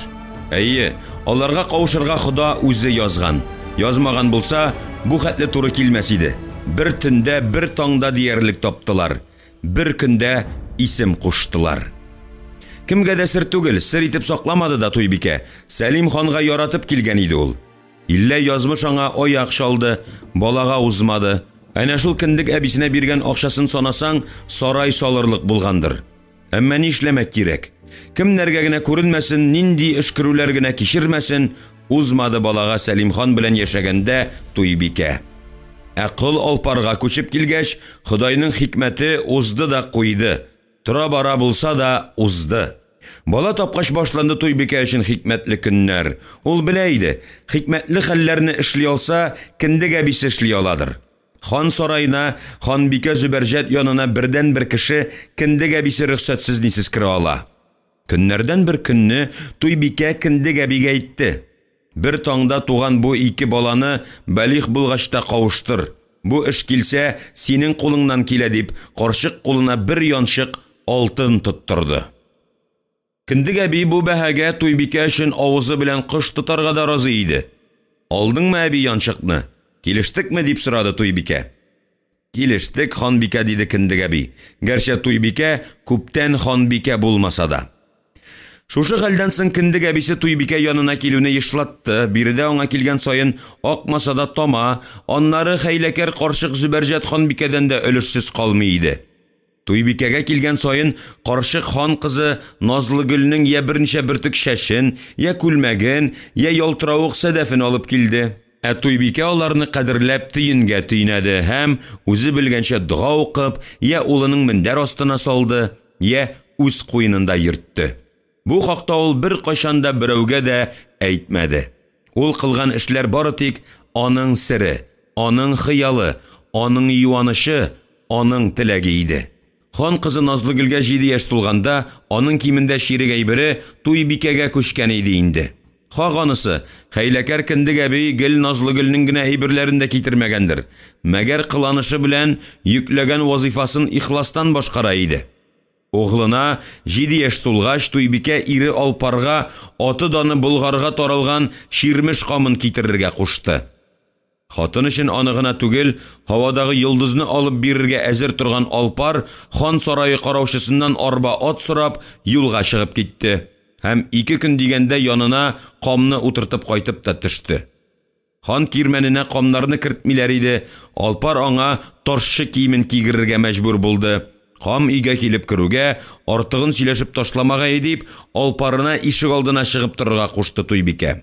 Ир канаты артыннан ишек ябылгач кына Туйбикә камга булган хәлне тәфсилләп сөйләп бирде.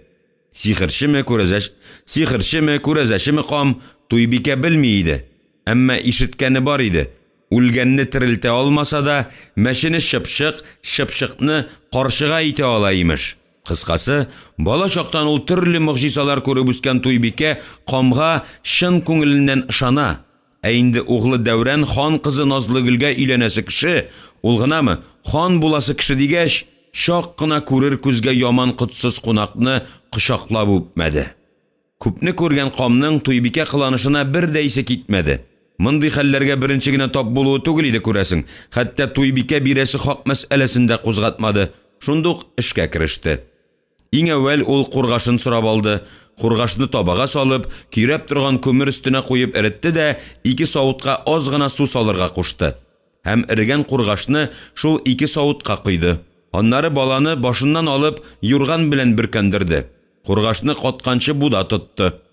Эрегән кургаш икесе 2 сүрәткә кереп катып калгач, баланың өстеннән юрганын алды, кам каткан кургашыннарга бик озак нидер сөйләде. Кулына алып, әвеш-төвеш китерде. Шуннан соң бераз иратка охшаганын Дәүранның муенына такты. Икенчесен нинди генә юллар белән булса да, хан кызы Назлыгөлгә җиткерергә кушты. Аты җае табылмаса, һеч югы бер төн булса да, шүпрәккә төреп, хан кызы мендәре астында кундырырга боерды. Шүпрәге угланныкы булсын диде. Туйбикә кам сөйләгәннәрне диккать белән тыңлап, һәм ул әйткәннәр белән килешеп, баш кагып утырды. Һәммәсе дә кылынгач, Туйбикә камның уч төбенә 4 алтын салды һәм ишеккә чаклы узата барды. Алай да түзмәде, кунак ишектән чыгып барганда, инде балалар кавышырлармы дип сорады. Мин аларның җаннарын бергә куштым. Калганы Тәңре кулында диде эретерәк кенә кам. Ир канаты китергән кунакны капкадан озатып җибәрүгә, Туйбикә кіндек әбине чакыртып алды һәм әлеге кургашын кисәген углының күлмәк җиңенә төреп бирде. Кіндек әби нинди юллар белән генә булса да, аны хан кызы Назлыгөл баш астына куерга тиеш иде. Алпар хатыны Туйбикәдә бик сирәк була торган куаныш күреп аптырый калды. Шәйх игәнәй фәрештәләр җибәрдеме әллә үзеңә? Нигә булай чыгып килгән кояшта елмаясың? Фәрештәләр килмәде, картыкаем җаныкаем. Өйгә син кайтып кирдең диде Туйбикә. Шулай диде дә елмая көлә ир канатының куйнына кирип сыенды. Аллаһы буйрган итсә атасы, барсы да без дигәнчә барса, менә әйтте диярсең. Эй, Дәүран углым, балакай, бар әле урамга чыгып тор.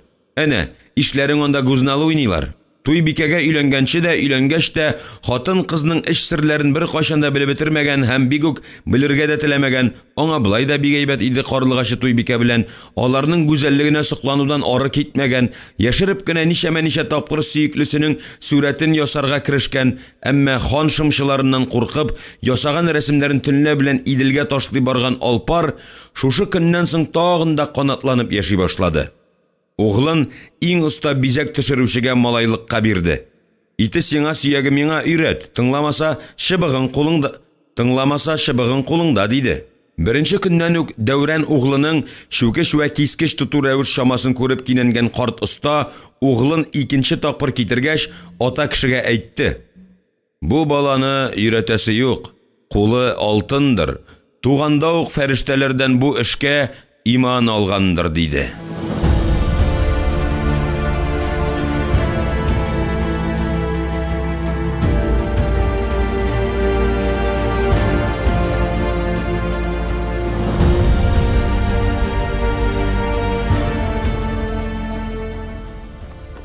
Үндүртенче бүлек. Ике бәхеткә бер афат килерди. Сарайны тамамлап җиткәндә оста Алпар кисәктән авырып китте. Берничә көн сыкранып йөрде дә урынга ук калды. Сарай бизәүшләрен төгәлләүне Сәлим хан Дәүранга йөкләде. Бер тапкыр хан кызы Назлыгөл бизәүчеләр янына килгәч, Дәүран юри шүкеш белән бармагына сукты. Кыз моны күрде дә итте.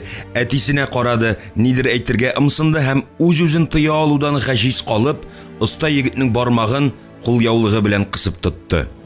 Кайнар кан шигүле аппак кулъяулыкны кызылга буяды. Авыртамы?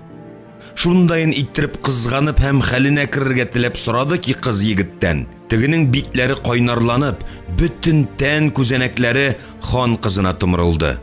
Алай да сер бирмәде. Без күнеккән инде аңа, диде һәм кызның күзләренә карады. Хан кызының гүзәллеген ни белән чагыштырырга да белмәде оста. Озын муен, ай сыман йөз, шомырт кара күзләр, күзләрендә инҗедәй нурлар биешә. Бәйлә инде, бәйлә, диде Сәлим хан көлемсерәп. Көлемсерәүе янә шуннан иде. Кызында да, егеттә дә мәхәббәт ялкыны кабынып китүен күрде ул.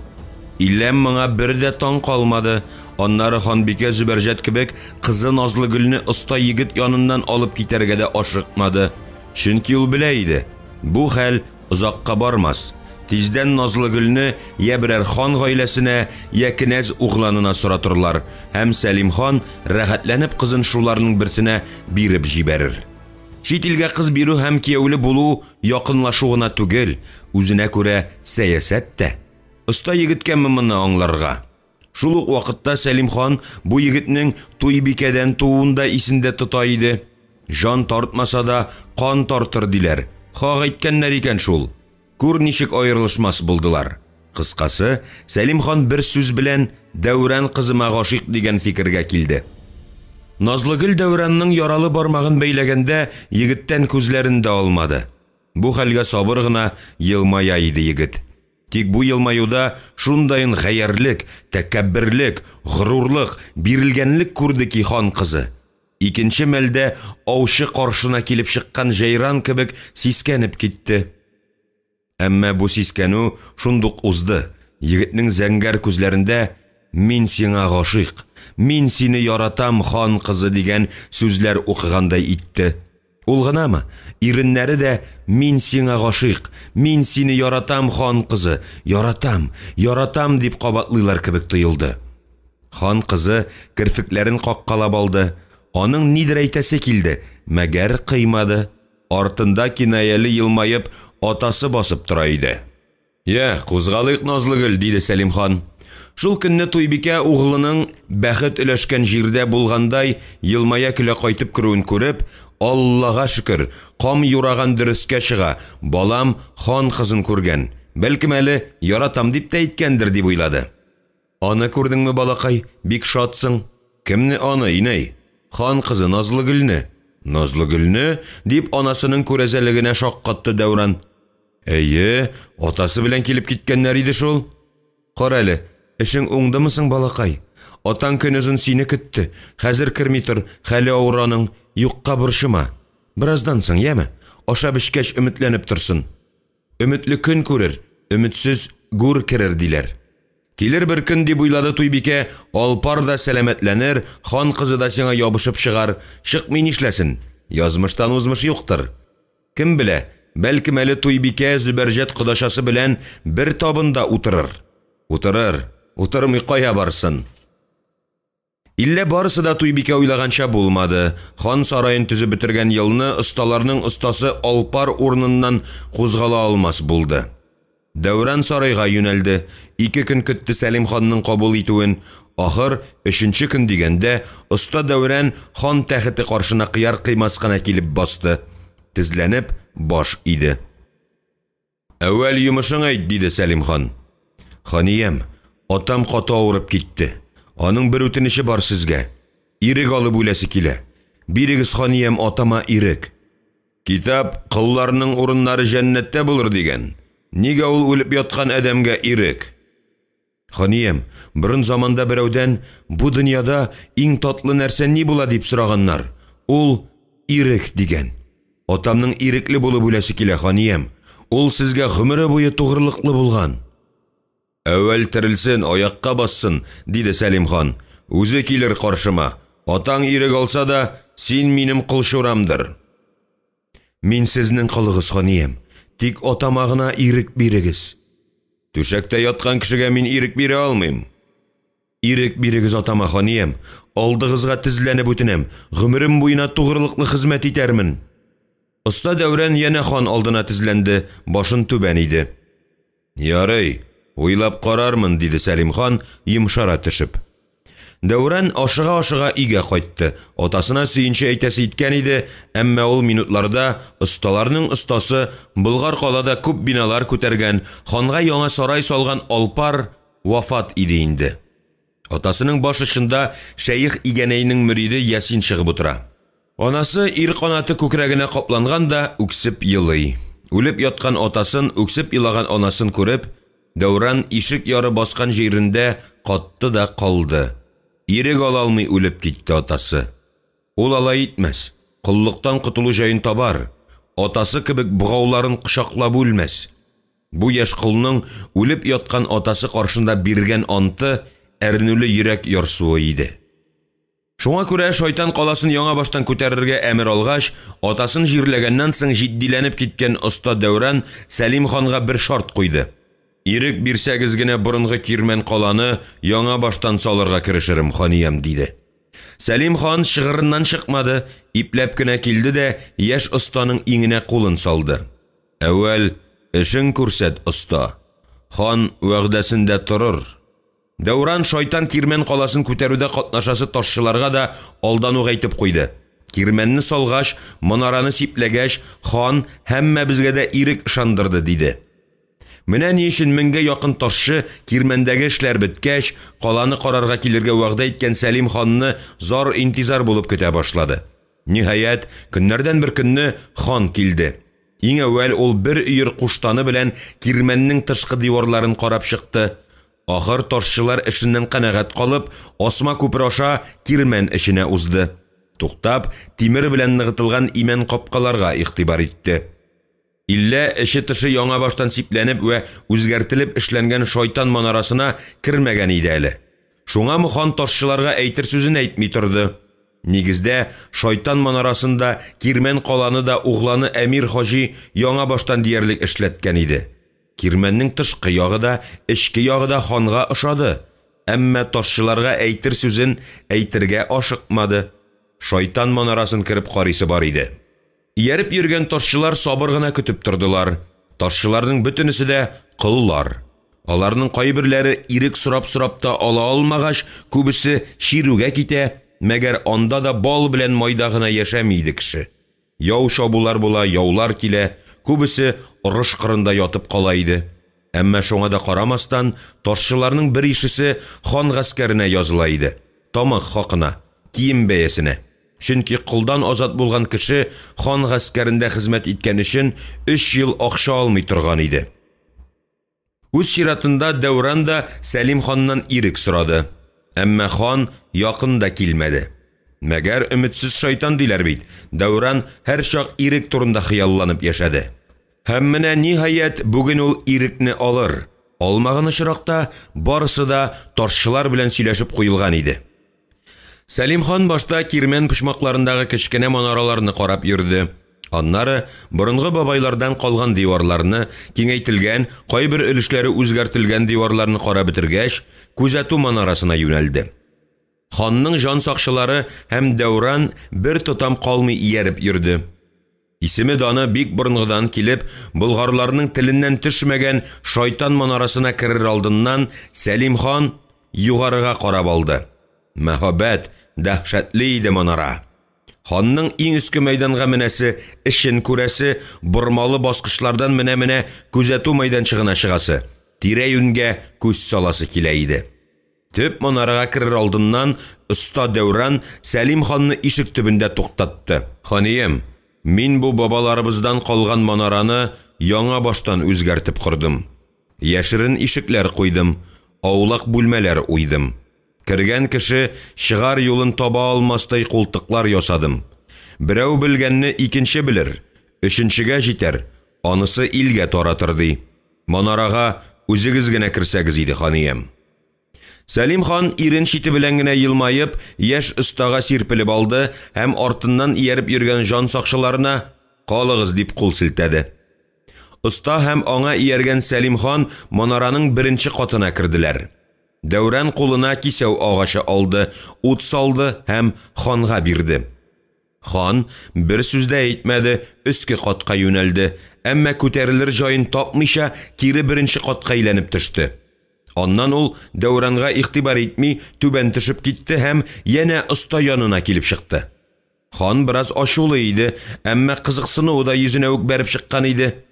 «Мә кисәү агачың, алдан үзең бар», диде хан ачуы кабаруын яшерергә теләп. «Әүвәл ирек вәгъдә ит, ханиям, һәм бер миңа гына түгел». Сәлим хан остага кайтарып сүз әйтмәде. Телләш Дәүран кылын акылга утыртырга теләп, ишекне ачып, ике җан сакчысын чакырып алды. Тегеләр йөгереп килеп кергәч, берсенә кисәү агачын бирде дә останың йөзен яктыртырга кушты. Тәкәббер вә горур рәвештә басып тора иде оста. Курку дигән нәрсәнең әсәре дә юк. Кыл оста аның бер сүзе белән җанын ишетте.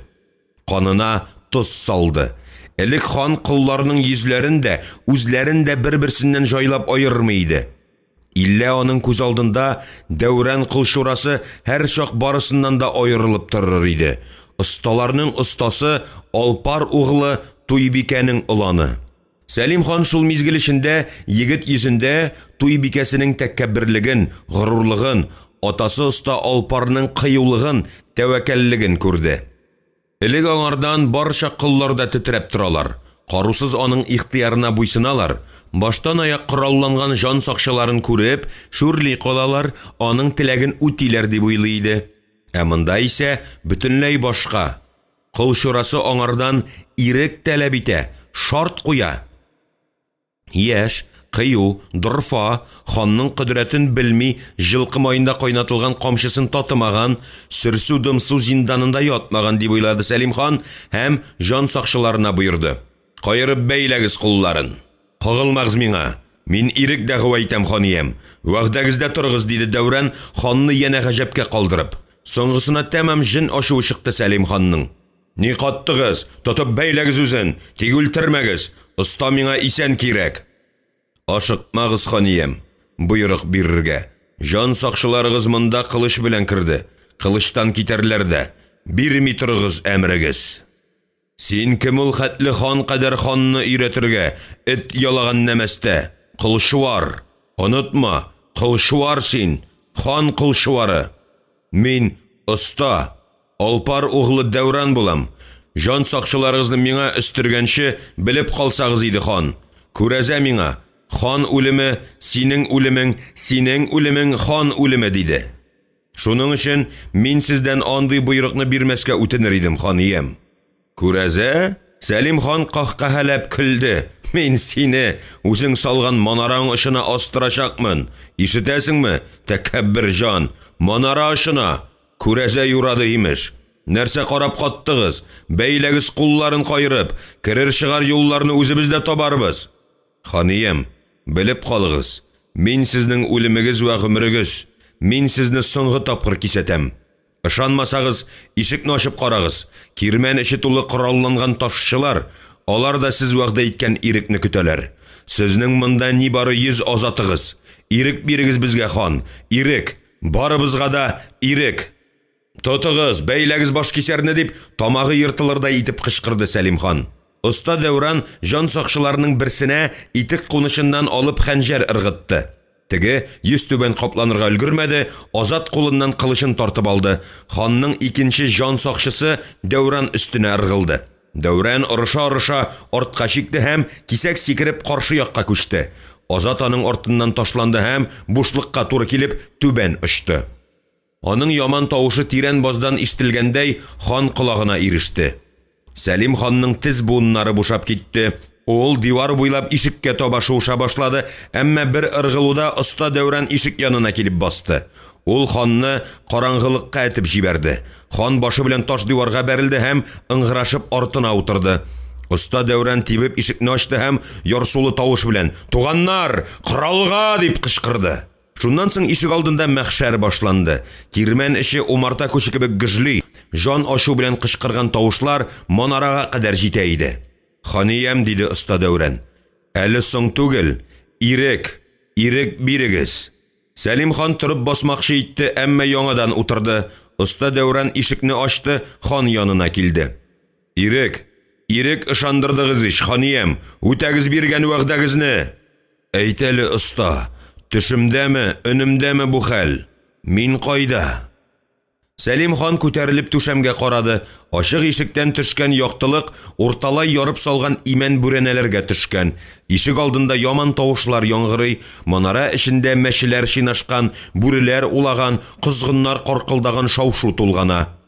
Әллә соң чынлап та шайтан үзе торамы монда? Нигә килде ул бирегә? Ханиям, ирек бирегез, ирек. Шул чак ишектә кораллы азатлар күренде. Алар артыннан кулына кылыч тоткан Әмир хаҗи килеп керде. Ул үзенә таба ыргылган оста Дәүранның кылычын бер селтәнүдә бәреп төшерде дә азатларына: "Бәйләгез кулларын" дип боерды. Шуннан соң Әмир хаҗи дивар буендагы атасы янына килде. Күзләренә карады. "Калдыр мине, угылан, калдыр." Шунда кисәк исенә килгәндәй: "Оста Дәүранны тотып бәйләгез, үлтермәгез. Ул миңа исән хәлдә кирәк. Исән. Ташчылар баш күтәрде. Барысында елгага. Кытыртучы оста Алпар углы Дәүранны сак астында Болгар калага озаттыр." Хан шулай диде дә ишеккә юнәлде. Шайтан каласындагы суеш кырылышны Болгар халкының күбесе белми дә калыр. Әмма бирдә булган хәлне Сәлим хан гомере буе онытмас. Онытырлык итмәделәр кыллары. Аңардан дер селкенеп куркып кала торган ташчы кыллары. Сәлим хан акрын гына ишек алдына чыкты һәм кадалып, суелып яткан мәйетләргә абына сөртенә, Болгари итеген канга буй елга ягындагы капкага таба атлады. Берәү дә аны тотмады, туктатмады. Берәү дә ярдәм итәргә дә кыймады. Чөнки 100 азатыннан берәү дә исән калмаган иде. Әмир хаҗиның азатлары исә Улуг ханга ярдәм итәргә кыймадылар. Асма күпергә җиткәч, ханга ат бирделәр. Кемдер атланырга ярдәм итте. Сәлим хан берәүгә дә күтәрелеп карамады. Күпердән чыгуга атын Болгар кала тарафына борды. Бер ара киткәч кенә Әмир хаҗи җибәргән 2 азат ханны куып җитте. Һәм бераз кала төшеп ил башына иярделәр. Әмир хаҗи баш күтәргән ташчыларга җәзаны үзе бирде. Башта ул аларны бер бауга тизеп бәйләтте, аннары әсир ителгән ташчыларны текә яр буена илттерде. Шуннан беренче әсирнең башын кистереп, яр астына атарга боерды. Башы киселгән мәйетләр берсен-берсе тарта аска тәгәрәделәр. Буларның барысында кыю остага күрсәтеп торды Әмир хаҗи. Баш күтәрүчеләрнең барысы белән дә шулай булачак дигәндәй, әсир ташчының башы киселгән саен остага әйләнеп карады. Дәүран кычкырмады, йөрәгенә кан сауган хәлдә бары тик шәшрәп кан чыкканчы иреннәрен шәйнәде. Нәүбәт оста Дәүранга җитте. Барысында үз күзе белән күрде. Аның да башын кисәрләр. Гәрчә атасы моны кылмаска, останы Болгар калага озатырга кушса да. Әмир хаҗи тилмереп үлем көтеп торган оста ягына карап торды. "Нәүбәт сиңа җитте", диде ул һәм җан сакчыларына борылып, "Останы исән сау башкалага илтеп, атам кулына тапшырасыз", дип китеп барды. Дәүранның кулларын кайры артка бәйләделәр, атка атландырдылар да Болгар калага алып киттеләр. Шайтан кирмәнен торгызырга киткән йөзләрчә ташчыдан Болгар калага бары тик бер оста Дәүранны алып кайттылар. Ир канатларын каршы алырга чыккан хатын кызга Сәлим хан: "Ирләрегезне баш күтәрергә кытыртучы оста исән. Ә менә ирләрегезгә жан тәслим кылынды. Аларны кытыртучы останы зинданда шертәчәкмен. 100 азатым шайтан каласында ятып калды. Урыннары җмакта булыр. Изге юлда шаһитләрдер. Ә менә кытыртучыга каһәр укыйм." Ярсынган хатын кызлар остага ташландылар. Ат өстеннән йолкып алдылар, шыршу килеп изәргә тотындылар. Хан жан сакчылары останы көч-хәл белән үчкә тилмергән хатын кыз кулыннан йылып алдылар. Хан зинданына илтеп яптылар. Останы сакларга Сәлим хан үзе азатлар тапты. Дәүранны күз карасы кебек сакларга кушты. Сабый чактан ук төрле йолаларга, сихерче, күрәзә хикмәтләренә ихластан ышанган Сәлим хан оста Дәүран гомере чынлап та үзенең гомере дип уйлап, иң алдан җәзаланырга тиеш кешене йылып калды. Гәрчә угланы Әмир Хаҗи 1000 азаты белән килеп, ханны үлем тырнагыннан алып калган булса да, ата кеше угланына шайтан каласында булган хәл өчен ризасызлык белдерде. Моннан соң шактый гомер узса да, Сәлим хан оста Дәүранны зинданнан чыгармады. Гәрчә кызы Назлыгөл төрмәгә кереп, аны күргән икән дисәләр дә, һич нинди чара күрмәде. Бу хәбәр аңа соңрак иреште. Бәлкем шуңа кул селтәгәндер. Кыз хәсрәте хәсрәт түгел иде. Күңел башканы тели. Яңа калгалар салу кирәк. Урыс кенәзләре әнә яулап алган җир саен калгалар утырталар, ширкәү күтәрәләр. Яңа калгалар салу теләге күләгәдән мөлдерәп торган кояшка чыкты. Бу хакта уйлана торгач, күңеле теләмәсә дә, өлкән угланын чакыртырга булды. Аннары угланны камнар белән дә аралаша дип сөйлиләр. Гайбәтме, искән җилгә ияреп йөргән яман сүзме? Шуны да беләсе килә иде. Ага базарда күренгән һәр кам үзен нигәдер Болгар ата дип атый икән. Угланы тәхет ягына килеп керүгә һәм хәл-әхвәлләр сорашуга Сәлим хан аңа шул сөальне бирде. Белмим атам, диде Әмир Хаҗи, күргәнем булмады. Болгар ата дигән камны еш кына шайтан каласында була диләр. Хакмы шул? Кала синеке, кирмәнеңдә бер булмасаң бер буласыңдыр. Иген кырым таптамый, кешегә зыян китерми, килә йөри бирсен, изге кам халык өчен табиптыр. Миңа җиткерделәр, углан, шайтан каласы нигезенә Болгар ата үз-үзен корбан иткән имеш. Хакмы шул? Булган хәлме? Күргәнме берәрсе? Күрсә исбатлый аламы? Бу хакта белсә зинданыңда утыручы оста Дәүран беләдер атам. Кирмән калага нигез казытучы ул булды. Хикмәт бер нәрсә исемә төште әле. Борынгы бабаларыбыз яңа салынасы калган нигезенә хан нәселеннән углан корбан иткәннәр. Күл елгасына алтын казан ташлаганнар диләр. Имеш, шунсыз кала кыска гомерле була, дошман кулына күчәдер. Гафил булган бабаларыбыз атам, бу хакта шәйх ишетсә, гафиллигебезне бөтен дөньяга таратыр. Мин атам, Болгар камның үз теләге белән кала нигезенә кирип ятуына ышанмыйм. Камнарның күбесе күрәзәлек кыла, күз буа. Бәлкем, кирип яткандыр да, иллә чынында исә читтә басып торгандыр. Кам халкы хикмәтле халык, тәмләп сөйләшәләр, юкка да ышандыра алалар. Шәйх игәнәйдә минем эшем юктыр, углан. Иллә бабаларыбызның салынасы яңа кала нигезенә адәм баласын корбан итүләре булган хәлдер. Күл елгага алтын казан ташлаулары да. Син мине, углан, шәйх игәнәй белән куркытма. Аның кылган гөнаһларын бизмәнгә салсаң, борынгыларныкын күмеп изеп китәрдер, диде Сәлим хан угланына канәгатьсезлек белдереп. Ярый, анысын куеп торыйк. Илче Садакны да йомдыгыз. Кем үлтерде? Дәшмисең. Бу хәл 40 еллык түгелме? Гафиллекнең чарасы түгелме? Ни син, ни вәзир ул хакта ичмасам бер кәлимә сүз сапласагыз иде. Хош, куеп торыйгаларын. Минем бүген менә нәрсә хакында беләсем килә, углан. Нигә шайтан манарасына кергән бер кешене елга буеннан табып алалар? Исән мин көе түгел, мәйет хәлендә. Кем эше бу? Кирмән синеке, тирә яктагы карурман синеке. Син әүвәл миңа ул манараның серен ачып бир. Киңәшем шул булыр сиңа. Кайтта бер азатыңны шайтан манарасына кертеп җибәр. Исән мин әйләнеп чыкса, миңа китер. Инде ул бу була кала икән, кадерләп күмдер. Шуннан соң миңа килерсең. Барысын да сез дигәнчә әйтәрмен, атам. Кисәтәм, углан. Бу хакта берәү дә белмәсен, бер җан иясе дә. Атасы яныннан сарайдан чыгуга Әмир Хаҗи шайтан каласына чапты. Анда кунды да көн тууга әле яңарак кына кирмән сакларга килгән Азатны үз янына чакыртып алды. Егетем, бүген кич кояш байгач шайтан манарасына менәрсең. Бар нәрсәне дә карап күреп чык. Әүвәл өскә күтәрел, Шулманның түбән һәм югары якка хәрәкәт иткән корабларын күзәт. Санын яз. Ничә кораб түбән төшә, ничәсе югары күтәрелә. Кич якта Әмир Хаҗи яшь Азатны үзе шайтан манарасына кертеп җибәрде. Янында басып торган юлдашына: "Менә нәрсә каравыл баш. Азатның анда кирип китүен син күрмәдең, мин дә күрмәдем. Бу хакта телең тешлә. Озын тел белән бергә баш дигән нәрсәнең дә өзелеп ушуы бар." Каравыл баш барысын да аңлады. әмиренә сорау да биреп тормады. Икенче көнне кояш чыгуга яшь азатның үле гәүдәсен елга буеннан табып алып кайттылар. Суга батып үлүчеләр булгалап тора иде. Шунлыктан иш азатлары бу хәлгә бик үк игътибар итмәделәр. Белепме мондый хәлләргә гадәтләнеп баралар иде инде.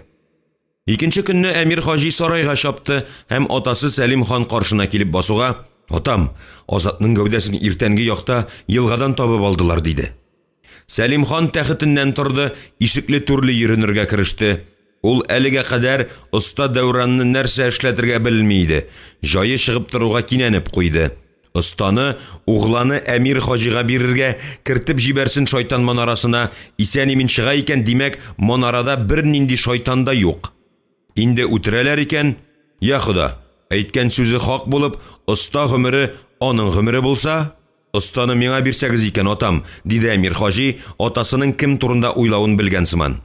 Сәлим хан угланына гаҗәпләнгәндә итте, әмма сер бирмәде. Халык ни әйтерсең? Мин аңардан Калгамнан ерак түгел яңа кала салдырам, тиңе булмаган кала. Идел буенамы? Әйе. Әүвәл вәзир Исхак кайтсын. Мин аны яңа калага урын сайларга җибәргән идем, диде хан. Кайтсын, диде килешеп әмир хаҗи, останы алып китә торыйм, сызымнарны эшли торыр. Алып китәрсең, диде Сәлим хан. Тегисеңдә тотсаң иде. Кайда гына яшәмәсен, ниләр генә кылмасын, оста исән булырга тиеш. Ул минем кылымдыр. Башыннан бер бөртек чәче дә төшмәс, атам.